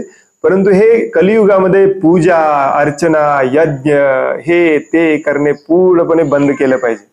याचे झाले तर उलटेच परिणाम होणार, चांगले कधीच होणार नाही. कारण प्रॉपर पद्धतीने करायला कोणालाच येत नाही कलियुगात. आपल्याला वाटतं 50च्या ऐवजी 5,001 दिला तर तो चांगला करतो. 5,001 घेणारा आणि 50,001 घेणारा तर त्याच्यापेक्षाही चुकीचं करतो, कारण त्याला फक्त पैसेच पाहिजे असतात. हे सगळं जे प्रभुपादांचे अनुयायी आहेत, विशेष करून ज्यांनी दीक्षा घेतलेली आहे, त्यांनी तर हे पूर्णपणे बंद केलं पाहिजे. याचा अर्थ तुम्हाला प्रभुपादच समजले नाही. ठीक आहे, तुम्ही आता नवीन आलाय, प्रभुपादांच्या भगवद्गीतेचं वाचन करायला थोडंसं हे समजायला कठीण जात असेल. हळूहळू तुम्हाला समजेल, कारण भगवद्गीतेच्या प्रत्येक अध्यायामध्ये भगवंत सांगतात हे माझं सोडून सगळ्यांचं करायचं बंद करा, माझं सोडून सगळ्यांचं करायचं बंद करा. हे इतकं ठामपणे प्रत्येक अध्यायात सांगितलेलं आहे, तुम्ही कल्पना करू शकत नाही. तुम्हाला मी श्लोक आणि श्लोक काढून दाखवू शकतो. तर ते डिटेलमध्ये मी आज जात नाही, ते जेव्हा जेव्हा येईल. 7व्या अध्यायात खूप डिटेलमध्ये सांगितलेलं आहे, 8व्या अध्यायात सांगितलेलं आहे, 9व्या अध्यायात सांगितलं आहे, 10व्या अध्यायात सांगितलेलं आहे. तेव्हा आपण चर्चा करूया. 17व्या अध्यायात तर अगदी सिरियसली सांगितलेलं आहे. हरे कृष्ण प्रभूजी, तुमच्या चरणी दंडवत प्रणाम. एक मिनिट, त्यांच्या चरणी दंडवत प्रणाम. मला क्षमा करा, मध्ये बोलते. आणि मी जसं जे ऐकलं आहे ते त्याच्याविषयी मी सांगत आहे की म्हणजे आपण जरी कलियुगात म्हणजे पितरांपर्यंत आपण भोजन जरी ब्राह्मण तसे आपल्याला मिळणार नाहीत, हे खरं आहे. पण आता इस्कॉन मंदिरातले जे भक्त आहेत, आपण तिथं ब्राह्मण भोजन देतो आणि जे आपल्या पितरांसाठी वैष्णव भोजन देतो ते तर प्रामाणिकच आहे ना. आणि दुसरी गोष्ट म्हणजे आपण माताजी मला पूर्ण करू द्या, मग नंतर बोला तुम्ही. कारण तुम्ही जे शब्द वापरता ना ते पण ते प्रामाणिकच आहे ना, ते सत्यच आहे ना. प्रामाणिक आणि सत्य गोष्टी प्रूव्ह करायला पूर्व आचार्यांचं किंवा शास्त्राचं प्रमाण द्यावं लागतं, मग ते प्रामाणिक होत असतं. आणि प्रभुपादांनी जवळजवळ 1000 ठिकाणी सांगितलेलं आहे करू नका. मी तुम्हाला ते प्रमाण देऊ शकतो, भगवद्गीतेमध्ये आहे प्रमाण त्याचं. तर प्रामाणिक गोष्ट व्हायला त्याला प्रमाण असावं लागतं, शब्द प्रमाण असावं लागतं. त्यामुळे काही लोक करतात म्हणून ते सत्य होत नाही, किंवा काही लोक करतात म्हणून ते प्रामाणिक होत नाही, हे लक्षात घ्या. जेव्हा आपले संस्थापक आचार्य सांगतात करू नका, तेव्हा ते प्रामाणिक होतं आणि ते खरोखरच सांगतात करू नका. आजच मी एका लेक्चरमध्ये ऐकत होतो प्रभुपादांनी सांगितलेलं करू नका. भगवान श्रीकृष्ण स्वतः सांगतात करू नका. भगवान श्रीकृष्ण स्वतः सांगतात आपल्या वडिलांना इंद्रदेवांची पूजा करू नका, मी आहे बघून घेतो काय होतंय ते. प्रभूजी मला क्षमा करा, म्हणजे भगवंतांनी स्वतः पण पित्रांना अन्नदान केलेलं आहे. तुम्ही भगवान नाही आहे ऍक्च्युली. कधीच अनुकरण करायचं नसतं, अनुसरण करायचं असतं. भगवान श्रीकृष्णांनी पितृदान केलं म्हणून तुम्ही करणार, बाकीचं पण मग ऐका ना भगवद्गीतेत दिलेलं, ते का ऐकत नाही आपण? हा आपला, माफ करा मी थोडस कठोर बोलतोय, परंतु असं काय म्हणजे राग वगैरे आलेला नाहीये मला. इथे बरेच हिंदू लोक चुकतात. आपल्याला जे बरोबर वाटतं ना तेवढंच आपण घेतो आणि बाकी सगळं कन्व्हिनियंटली टाळतो. असं केलं नसलं पाहिजे. जसं मगाशी मी म्हणालो ना की मग गरुड पुराणातलं सगळं करा, सगळं का करत नाही? परंतु त्याच भगवंतांनी कलियुगामध्ये करू नका म्हणून सांगितलंय, तरी पण तुमचा हट्ट आहे नाही मी करणारच कारण तुम्ही केला होता. याला काय म्हणायचं मग आता? हो की नाही? प्रभुपादांनी, चैतन्य महाप्रभूंनी हजारो गोष्ट केल्या, परंतु आपल्याला उपदेशामध्ये सांगितलं करू नका. आणि आपण कधीही आचार्यांचं, गुरूंचं, भगवंतांचं अनुकरण करायचं नसतंय, अनुसरण करायचं असते. अनुसरणचा अर्थ असतो त्यांनी दिलेल्या उपदेशांचं पालन करणे. गुरु म्हणू शकतो मी इकडे चाललोय खरं तू येऊ नको, आपलं कर्तव्य असतं त्याच्या आदेशांचे पालन करणे. आपण असं म्हणायचं नसतं नाही तुम्ही चाललाय म्हणजे मी पण जाणार, असं म्हणून चालत नसते. अशा बऱ्याच गोष्टी मी तुम्हाला दाखवू शकतो जे प्रभुपादांनी सांगितल्या पण स्वतः केल्या नाहीत. उदाहरणार्थ प्रभुपादांनी सांगितलं प्रत्येकाच्या घरात गाय असली पाहिजे, प्रभुपादांच्या घरात नव्हती. मग जे भागवतम मध्ये हजारो ठिकाणी प्रभुपाद लिहून ठेवतात ते का खोटं म्हणायचं का? मग आपण असं नाही म्हणू शकत की प्रभुपादांनी केलं नाही मी पण करणार नाही, किंवा प्रभुपादांनी केलं मी पण करणार. परंतु प्रभुपादांनी स्पष्टपणे सांगितलंय करू नका. Does that make sense? पटतं का आपल्या बुद्धीला? म्हणजे प्रभूजी हे शुद्ध भक्तांसाठी असेल ना, जे की म्हणजे खूपच तुम्ही कशाला त्याचा विचार करताय? त्यांच्यासाठी असेल. हो पण आम्ही तरी साधारण ग्रहस्थ आहे आणि पित्रांना अन्नदान देणं हे ग्रहस्थांचं धर्मच आहे. कुठे सांगितलंय? अद्याप पूर्वजांपासून आपण ऐकत आलेलो आहे ग्रहस्थांचे जे. हा पण ते शोधून काढलं पाहिजे तुम्ही कुठे सांगितलंय, कोणी सांगितलंय. मी सांगतो तुम्हाला कुठे सांगितलंय, गरुड पुराणामध्ये सांगितलंय.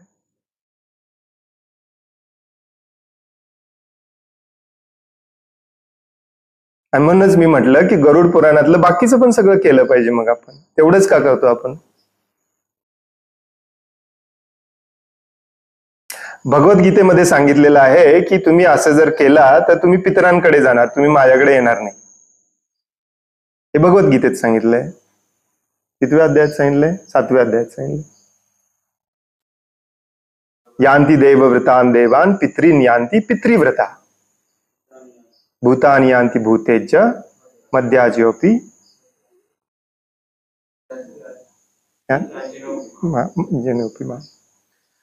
तर त्याला प्रमाण असलं पाहिजे. कुणीही सांगितलं म्हणून आपण काही करू शकत नाही, हे लक्षात ठेवा. आणि याच्यात घाबरण्यासारखं काही नाही आहे. कारण मी जसं म्हणालो तुम्ही मला एक व्यक्ती कलियुगातला आणून दाखवा जो परफेक्टली करू शकतोय. कारण कलियुगाचं लक्षणच आहे कमी बुद्धी, कमी स्मृती, कमी आयुष्य, कमी करुणा, कमी दया, कमी बल. अशा परिस्थितीमध्ये माणूस वेदांमधले विधिविधान करूच शकत नाही. त्यामुळे वेद नाहीच आहे कलियुगासाठी. कलियुगासाठी फक्त आहे भगवद्गीता आणि श्रीमद भागवतम. आणि आपले जे संस्थापक आचार्य आहेत श्रील प्रभुपाद यांनी पूर्वीच्या पुराणातलं आणि वेदांमधलं जेवढं पाहिजे तेवढं ऑलरेडी काढून आपल्याला भगवद्गीता आणि भागवतम मध्ये दिलेलं आहे. जसं मी काल म्हणालो, मी तुम्हाला याचे पुरावे देऊ शकतो. श्रीमद भागवतमच्या पहिल्या स्कंदाच्या 5व्या अध्यायामध्ये नारद मुनी म्हणतात की हे काही करायची गरज नाही. त्यक्त्वा स्वधर्मम चरणाम भुजाम हरे, त्या श्लोकाची त्या सुरुवात आहे. तुम्ही जाऊन वाचू शकता. मला पूर्ण श्लोक आता पाठ नाही, परंतु त्याचा अर्थ हा आहे की जो हरीच्या चरणामध्ये हरिभक्ती करत असतो त्याच्यासाठी कुठल्याही व्यक्तीचं ऋण फेडायची गरज नाही. आणि ते स्पष्टीकरण देताना श्रील प्रभुपाद सांगतात, स्पष्टीकरण डिटेलमध्ये देतात. गुरुचं ऋण फेडायची गरज नाही, ऋषी मुनींचं ऋण फेडायची गरज नाही, चंद्र सूर्य नक्षत्र यांचे ऋण फेडायची गरज नाही, पितरांचे ऋण फेडायची गरज नाही, कोणाचे ऋण फेडायची गरज नाही. आणि हे विशेष करून कलियुगासाठीच लागू होतं. कारण पूर्वीच्या युगामध्ये तेवढी शुद्धता होती आणि कलियुगामध्ये तेवढा शुद्ध कोणीही नाही.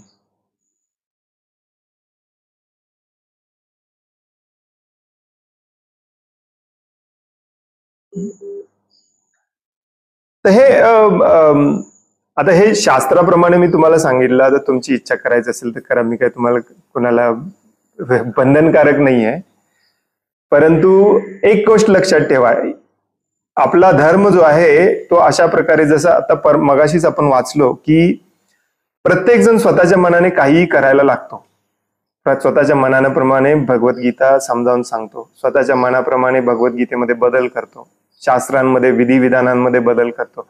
याच्यामुळेच हा धर्म जो आपला आहे तो इतका दूषित झालेला आहे. आणि जे खरं तत्वज्ञान आहे ते लक्षात न घेता आपण या सगळ्याच्या मागे लागलेलं आहे.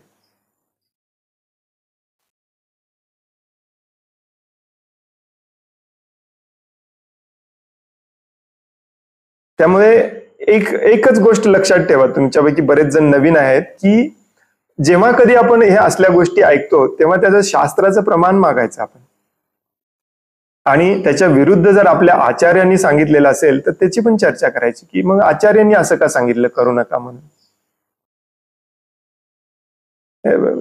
दुर्दैवाने प्रभुपादांना व्हॅल्यूज देत नाहीत आजकाल सगळीकडे मंदिरामध्ये. त्यामुळे हे कोणाच्या डोक्यातच येत नाही की आपल्या संस्था ज्यांनी सुरू केली ते संस्थापक आचार्यांनी करू नका म्हणून सांगितलंय, मग आपण का करतोय, एवढा तरी प्रश्न आपल्या डोक्यात आला पाहिजे ना. याच्या मागचं कारण काय आहे प्रभूजी, असं जाऊन विचारा तुम्ही. प्रभुपादांनी का सांगितलं असेल करू नका म्हणून. तर थोडस चिकित्सक आपण राहिलं पाहिजे, जिज्ञासू राहिलं पाहिजे. नसेल तर आपण मग खूप चुकीच्या गोष्टी करत राहणार.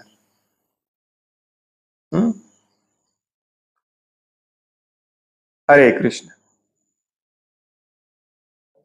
That's a difficult question.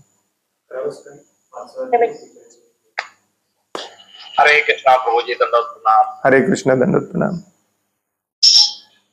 हरे कृष्ण प्रभूजी, दंडवत प्रणाम. मला प्रश्न विचारायचा होता. विचारलं तर चालेल का? हो हो. अच्छा प्रभूजी, ऍक्च्युली तुम्ही जे बोलताय ना हे अगदी तंतोतंत योग्य आहे आणि खरंच आहे. प्रभुपादांनी तेच आपल्याला सांगितलंय आणि हे मला पटतंय. पण काही वेळा असं होतं ना की आपल्या कुटुंबातले बाकीचे सदस्यांना सुद्धा हे पटलं गेलं पाहिजे. म्हणजे जे म्हणजे आता सासूबाई म्हणा किंवा आपल्या जे वयस्कर घरात आहेत त्यांनी कसं पूर्वापार जे चालत आलेल्या पद्धती असतात त्याच त्यांना पुढे न्यायच्या असतात.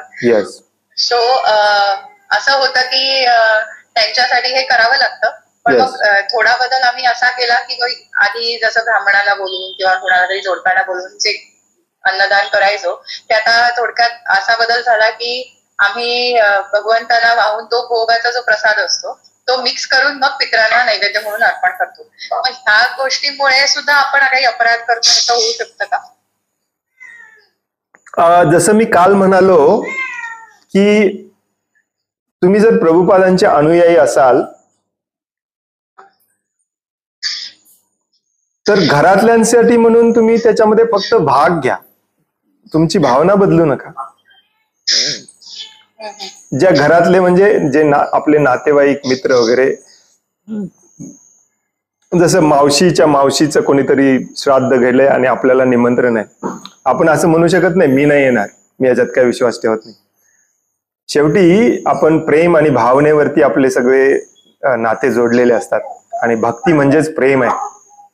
या जगात जर आपण प्रेम करायला शिकलो नाही तर भगवंतांवर कसं प्रेम करायला शिकणार. त्यामुळे ते करत असतील तर त्याच्यामध्ये ऍज अ काय म्हणतात त्याला औपचारिकता म्हणून भाग घ्या, परंतु तुम्ही स्वतः करू नका. I don't think, for example तुम्ही स्वतः भक्त असाल, प्रभुपादांचे अनुयायी असाल, तुमचे घरातले पण सगळे प्रभुपादांचे अनुयायी असतील तर हे करणं प्रभूजी. पण तरी सुद्धा ना घरात सुद्धा, म्हणजे मी घरातलंच सांगते, माझं उदाहरण देते. म्हणजे आमच्या घरी सगळेजण 16 माळा जप करतात. आम्ही सगळेजण म्हणजे भक्तिदावात गेले 6 वर्ष झाले. आणि तरी सुद्धा ज्योतिषशास्त्राचा सुद्धा, म्हणजे आपण याचाच अर्थ काय की ज्योतिषशास्त्र सुद्धा मानलं गेलं नाही पाहिजे. आपण जे काय आहे ते सगळं भगवंतांवर सोपवून आपलं आयुष्य थोडक्यात आपण भगवंतांवरच सोपवून आपलं जे काय हरिनाम संकीर्तन म्हणा, जप, साधना, सेवा आणि जेवढाच काही जास्तीत जास्त सत्संग मिळेल तेवढा आपण उपभोग घेतला पाहिजे. हे सगळं जरी पटत असलं तरी काय होतं ना प्रभूजी, कधी कधी की मला असं वाटतं की जे नवीन, आता हळूहळू मी त्यांना भक्तीत आणायचा प्रयत्न करते. एक एक गोष्ट सुटत चालले, अनासक्त होत चाललेत, पण तरी सुद्धा मला तो वेळ त्यांना द्यावा लागतो. काही म्हणजे नंदा म्हणा कधी आल्या आमच्या घरी तर म्हणजे बऱ्याच गोष्टी त्या तिथे कांदा लसूण खातात, पण घरी आल्यानंतर आमच्या इकडे खात नाहीत. पण तरी सुद्धा मग काही गोष्टींना असं होतं की आपल्याला मुरड पडावी लागते. त्यांना जर आपल्यात आत्मसात करून घ्यायचं असेल, भक्तीत आणायचं असेल तर म्हणून मग मी हे सुद्धा मांडते तुमच्या समोर की अशा बऱ्याच गोष्टी घडतात की आमचे काही नातेवाईक आहेत की त्यांना कोणी सांगितलं की बाबा त्र्यंबकेश्वरला जावा, तुमचा मुलगा असं करतोय किंवा तुमच्या मुलाचा तुम्हाला त्रास होतोय तर तुम्ही त्याला घेऊन जावा, तुम्ही नागबळी काय म्हणतात त्याला, कालसर्पशांती, हे सगळं करा. ही सगळी जी गोष्ट आता आहे तर त्याच्यासाठी आपण त्यांना कसं समजावलं पाहिजे असं कळत नाही ना बऱ्याच गोष्टी, म्हणून तुमच्याकडनं ते विचारते. प्रभुपाद याच्याबद्दल सांगतात एका ठिकाणी व्हेरी स्पेसिफिकली, मला आता ते आठवत नाही कुठे सांगतात, परंतु स्पेसिफिकली प्रभुपाद सांगतात की हे सगळं 2 वर्ष करायचं. It was very specific. 2 वर्षानंतर नाही का, 6 वर्ष म्हणजे तुम्ही अगदी सिरियस भक्त असलं पाहिजे. भक्तांच्या संघामध्ये कुणी असेल तर 2 वर्षापर्यंत तो त्याच्या प्रगतीची स्टेज असते. 2 वर्षानंतर हे सगळं बंद केलं पाहिजे. मग अशा वेळेला बऱ्याच नातेवाईकांना तोडायला लागेल, बऱ्याच नातेवाईकांशी हे करावं लागेल आणि ते केलं पाहिजे. कारण आपल्या बाजूने प्रेम निभावून ठेवायची एक लिमिट असते आणि त्यांनी पण तशाच पद्धतीने प्रेम निभावून ठेवलं पाहिजे. जसं फॉर एक्झाम्पल तुम्ही कांदा लसूणचं उदाहरण दिला की ठीक आहे, आपण 1-2 वर्ष ऍडजस्टमेंट केली, त्यानंतर त्यांना पण लक्षात आलं पाहिजे की माझी जीवन पद्धती वेगळी आहे, त्यामुळे आम्हाला पण त्यांनी ऍडजस्टमेंट करून घेतली पाहिजे. त्यातच प्रेम असतं. जर तुम्ही ऍडजस्ट करून घेणार नसाल, माझ्या म्हणण्याप्रमाणे झालंच पाहिजे असं कुणी म्हणत असेल तर त्यात प्रेम नसतं. आणि मग एक लिमिट असते, कारण ह्युमन लाईफ जे आहे, मानवी जीवन हे खूप दुर्मिळ आहे. इतकं दुर्मिळ आहे की तुम्ही कल्पनाही करू शकत नाही. त्याच्यामध्ये अशा गोष्टींना थोड्याफार प्रमाणामध्ये आपण महत्व देऊ शकतो, परंतु आपल्याला मुख्य महत्वाचं काम पण करायचं आहे, ते म्हणजे शुद्ध होऊन भगवद्धामात परत जायचंय. आणि हा चान्स परत मिळणार नाही. आता हे मला माहिती आहे, हे बोलणं सोपं असते, करणं अवघड असते. 2च्या ऐवजी कधी 3 वर्ष लागतील, 4 वर्ष लागतील, परंतु हळूहळू आपल्या नातेवाईकांना समजायला लागतं की याला बोलवण्यात काही अर्थ नाही. माझा स्वतःचा अनुभव.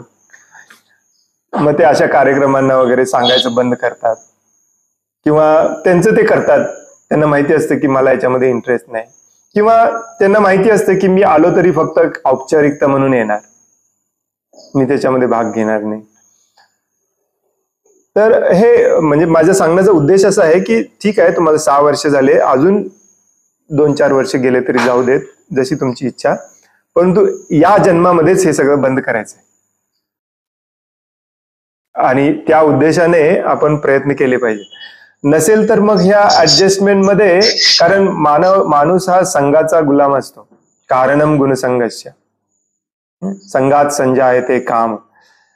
आपण असं म्हणू शकत नाही की माझ्यावर काहीच परिणाम होणार नाही, मी दृढ निश्चयी शुद्ध भक्त आहे, त्यामुळे मी माझ्या नातेवाईकांमध्ये कसंही जाऊन राहू शकतो. आपल्याला भगवंतांसाठी एक क्षण आणि क्षण, निमिष आणि निमिष सगळं भगवंतांसाठी द्यायचं आहे. त्यामुळे हे ऍडजस्टमेंट करत जावं लागतं आपल्याला. आणि याच्यात बेस्ट असतं तुमच्या नातेवाईकांनी देखील ते मान्य करणे. ते जर हेकेखोर असतील आणि म्हणत असतील की नाही असंच केलं पाहिजे, मग तिथे प्रेमच नाही. जसं तुमच्या हेकेखोरपणाला मी पण थोडे दिवस मान्य केलं, तसं तुम्ही पण माझ्या हेकेखोरपणाला थोडंसं मान्य केलं पाहिजे. इथेच प्रेमाचं आदान प्रदान असतं.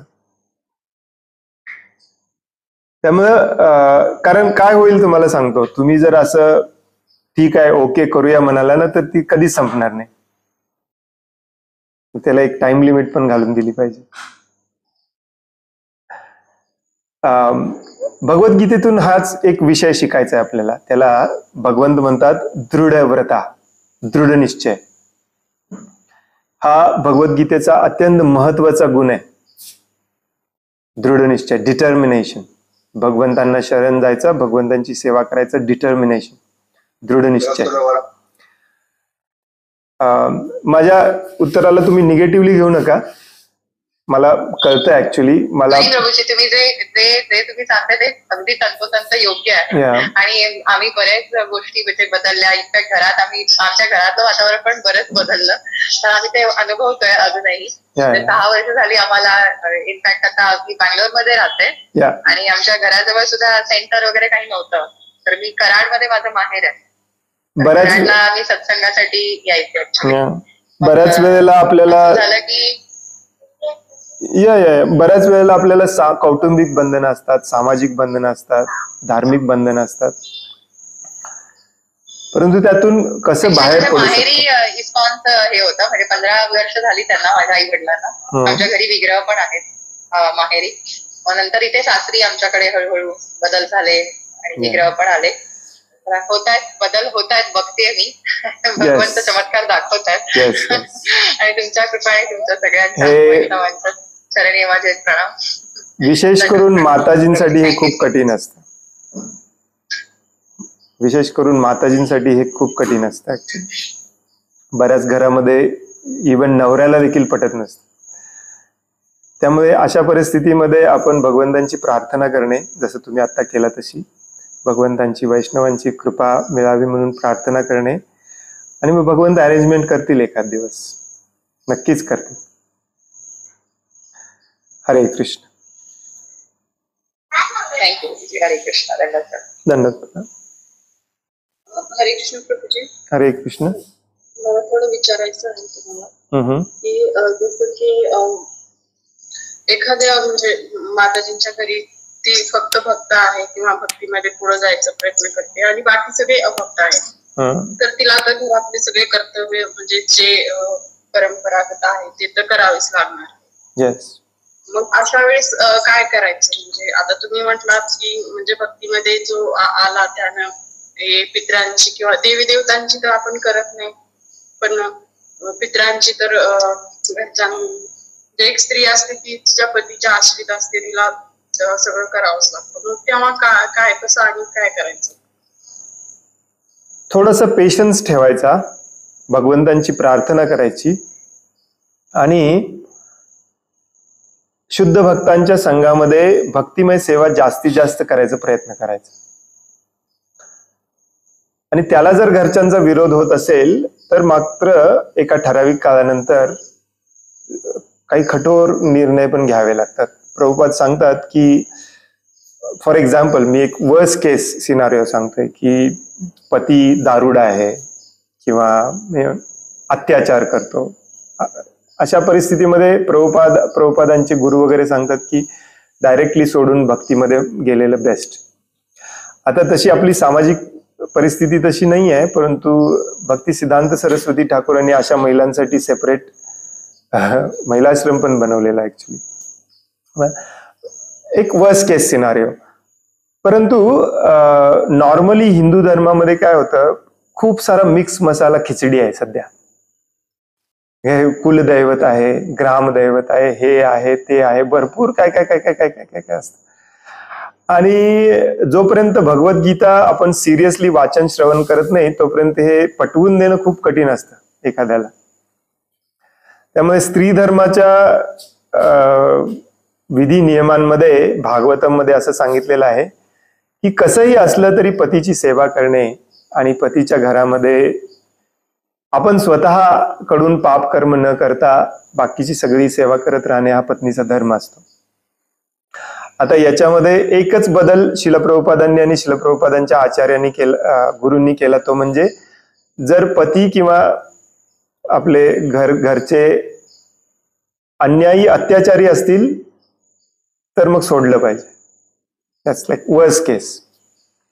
आणि ते देखील स्वतः ठरवायचं नसतं, जे आपले गुरु असतात, मार्गदर्शक असतात, त्यांच्याशी चर्चा करून ठरवायचं असतं.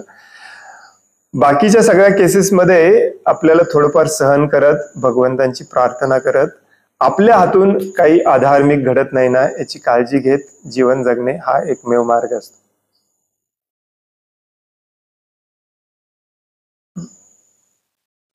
आता या अन्यायाची, अत्याचाराची व्याख्या देखील प्रत्येकासाठी वेगवेगळी असू शकते. म्हणून मी म्हणालो की आपल्या जे मार्गदर्शक असतात, गुरु असतात, यांच्याशी नेहमी चर्चा करत राहायचं. जे काही प्रॉब्लेम्स असतील ते सॉल्व्ह करत राहायचे. बऱ्याचशा केसेसमध्ये सहनशील राहावं लागतं, बऱ्याचशा केसेसमध्ये निर्णय पण घ्यावा लागतो. असे सगळे केसेस होऊ शकतात.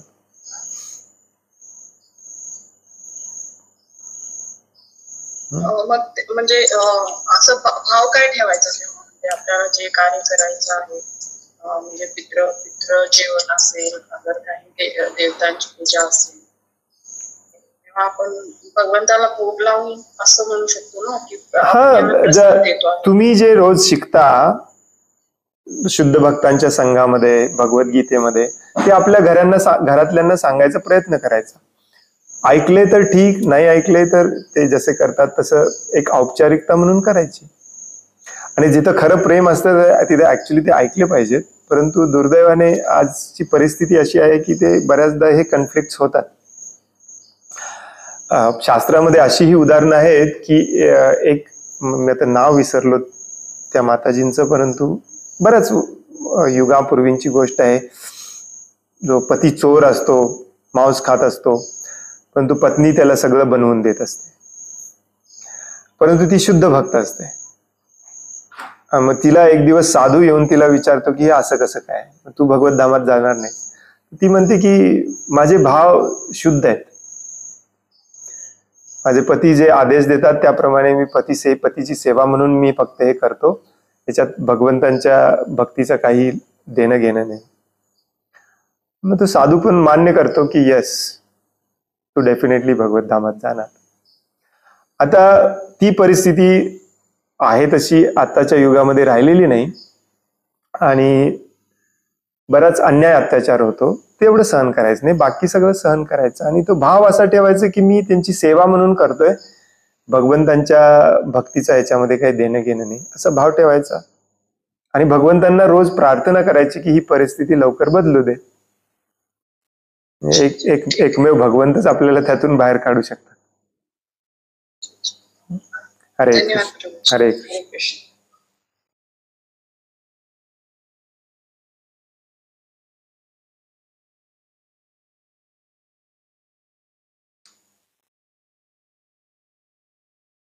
हरे कृष्ण. प्रभूजी दंडवत प्रणाम. हरे कृष्ण. दंडवत प्रणाम. प्रभूजी एक प्रश्न असा होता, ह्याच कॉन्टेक्स्ट मध्ये आता जी चर्चा चालू आहे. प्रभूजी प्रश्न हा होता की जसं आपण म्हणाल की गरुड पुराणानुसार पूर्वी जे शास्त्रात लिहिलं होतं त्याच्यानुसार ते विधी केले जायचे, आणि आता आपण क्वालिफाईड नाही आहोत किंवा क्वालिफाईड ब्राह्मण नाही, त्यासाठी तो जो विधी जरी आपण केला तरी त्याची प्युरिटी नसल्यामुळे कदाचित त्याचे रिझल्ट मिळणार नाही. पण प्रभूजी मग असं आहे की पूर्वीच्या काळामध्ये ते जे विधी करून त्यांना जी पुढे गती मिळत होती आणि आता प्युरिटी नसल्यामुळे त्यांना मग त्या आत्म्यांचं मग काय होणार पुढे, की जे आता देव सोडून जातात. फॉर एक्झाम्पल माझे वडील नुकतेच एक्सपायर झाले. आता मी तो विधी केला, पण माझ्याकडे करणारा विधी धरून चालला की तो ब्राह्मण प्युरिफाईड नव्हता. So it was just nothing but a karmakand. मग जेव्हा पूर्वी ते करत, कारण की मी आता ओपन फोरम असल्यामुळे मी नाव घेणार नाही, पण काही वरिष्ठ वैष्णवांकडनं मी असं ऐकलं की ते जसं आपल्याला माहिती आहे की अयर्मा जी देवता आहे पितृलोकामध्ये, आणि मग त्यांना ते भौतिक शरीर गेल्यामुळे पण तरी सुद्धा अजून मनबुद्धी अहंकार घेऊन गेल्यामुळे त्यांना अजून वासना आहे, त्यांना ते तहान भुकेची अजून ती भावना जागृत आहे, पण त्यांना ती एन्जॉय करण्यासाठी किंवा ती तृप्ती करण्यासाठी त्यांच्याकडे भौतिक देह नाहीये. आणि मग त्याच्या अनुषंगाने तो विधी वगैरे पिंडदान वगैरे जो क्रिएट केलेला आहे, म्हणजे हे शास्त्रानुसार. पण मग प्रभूजी आता जेव्हा आपणच प्युरिफाय नाही होत आणि आपण ते विधी करू नका किंवा करत नाही होत, मग त्यांना पुढे गती कशी मिळणार, तो विधीच झाला नाहीये तर? हे थोडस आता तुमच्या ह्या नवीन डिस्कशनमुळे विचारायला, तर म्हणून मी विचारलं. हरे कृष्ण. श्रीमद भागवतम मध्ये हे परफेक्टली समजावून सांगितलेलं आहे प्रल्हाद महाराजांच्या कथेमध्ये. 2-4 श्लोक आहेत तिथे. नृसिंहदेव स्वतः म्हणतात, जेव्हा नृसिंहदेवांना पूर्णपणे शांत केलं जातं, त्यानंतर नृसिंहदेव प्रल्हाद महाराजांना म्हणतात की मी तुझ्या भक्तिभावाने पूर्णपणे संतुष्ट झालेला आहे, तुला जे वर मागायचे ते माग. प्रल्हाद महाराज म्हणतात की माझ्या डोळ्यासमोरच तुम्ही दाखवून दिलं की जे मागितलेलं सगळं तुम्ही एका क्षणात काढून पण घेऊ शकता, मी काय मागू, मला काही मागायचं नाहीये. देणारच असाल तर एक गोष्ट द्या, माझे वडील कितीही बदमाश होते, राक्षस होते, तरी त्यांचा उद्धार करा, कारण त्यांच्या प्रती माझं ऋण आहे, त्याला पितृऋण म्हटलं जातं. नृसिंहदेव म्हणाले की ज्या घरामध्ये तुझ्यासारखा भक्त जन्मलेला आहे, त्याचे आधीचे 14 पिढ्या का 17 पिढ्या आणि पुढच्या 17 पिढ्या सगळ्यांचा उद्धार करणार मी. आणि ज्या घरात असा भक्त जन्मलेला असतो, शुद्ध भक्त, त्याच्या पितरांना कशाचीही काळजी करायची गरज नसते. त्याचे पितर ऍक्च्युली भगवतधामात जातात, ते पितृलोकात पण राहत नाही. त्यामुळे आपला उद्देश हा प्रल्हाद महाराजांसारखा असला पाहिजे. आपल्या पितरांना आणखीन इंद्रिय तृप्तीसाठी काही देण्यापेक्षा ते पण भगवतधामात गेलेले बरे ना आपल्यासारखे. आपण देखील भगवतधामात जायचा प्रयत्न करतोय शुद्ध होऊन, आणि त्याच्यासाठी एकच क्वालिफिकेशन आहे, ती म्हणजे तुम्ही शुद्ध भक्त होणे. शुद्धचा अर्थ असतो, बऱ्याचदा श्रील प्रभुपाद शब्द वापरतात, विशुद्ध, पूर्णपणे शुद्ध भक्त होणे. आणि ते हातात आहे आपल्या. जरी आपल्याला या युगामध्ये ब्राह्मण भेटला नाही, जरी आपल्याला मंत्र शुद्ध उच्चारता आले नाहीत, तरी आपल्या हातामध्ये पूर्णपणे शुद्ध होणे आहे, आणि त्याची विधी आपल्याला दिलेली आहे आपल्या आचार्यांनी, हो की नाही?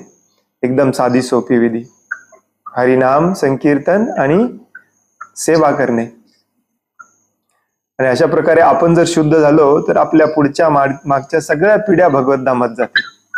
भगवंतांची गॅरंटी आहे, स्वतः भगवंतांनी दिलेली गॅरंटी आहे. त्यामुळे आपलं ध्येय ते असलं पाहिजे.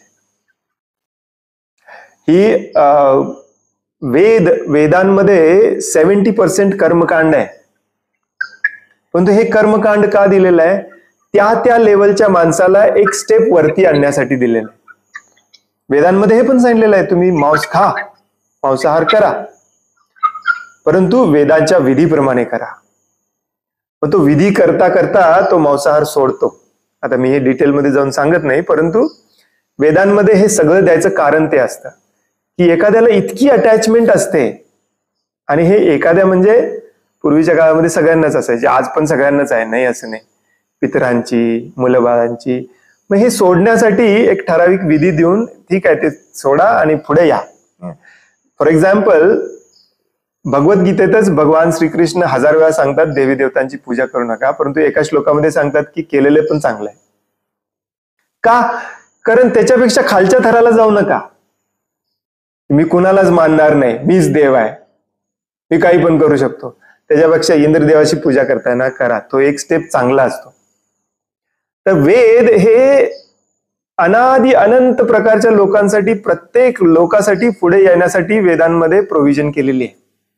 त्यामुळे ते सगळंच आपल्याला लागू होतं असं नाही, किंवा ते सगळंच सगळ्याच काळामध्ये लागू होतं असं नाही. ते देश काल पात्राप्रमाणे त्यातल्या काही गोष्टी सोडायच्या असतात, काही गोष्टी नवीन करायच्या असतात. आणि हे कोण ठरवतं? शास्त्रच ठरवतं.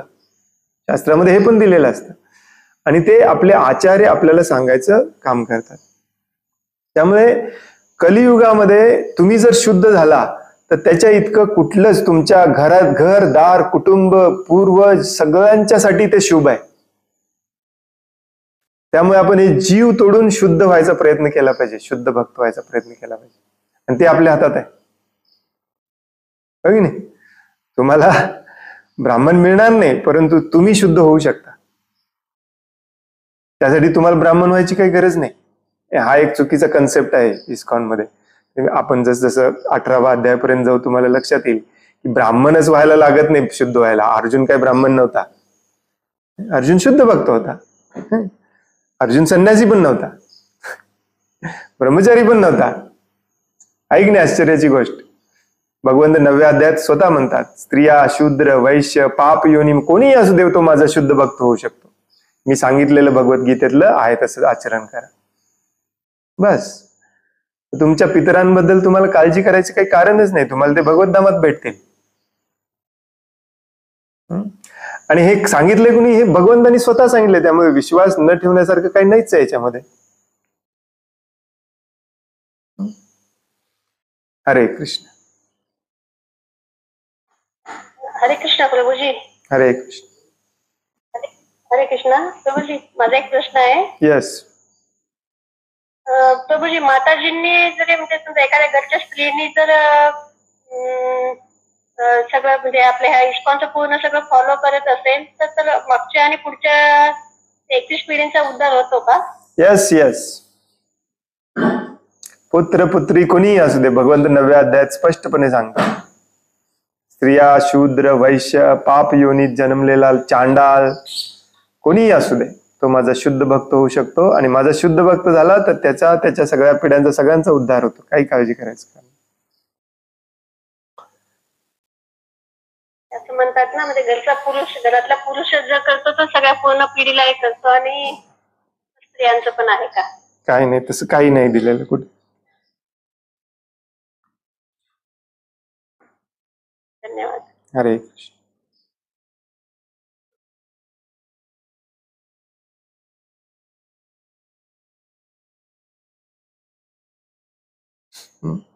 हरे कृष्ण.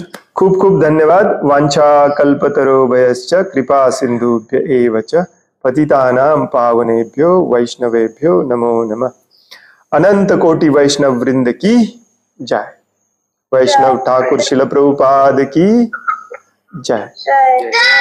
भगवद गीता जशी आहे तशी की जय. हरे कृष्ण.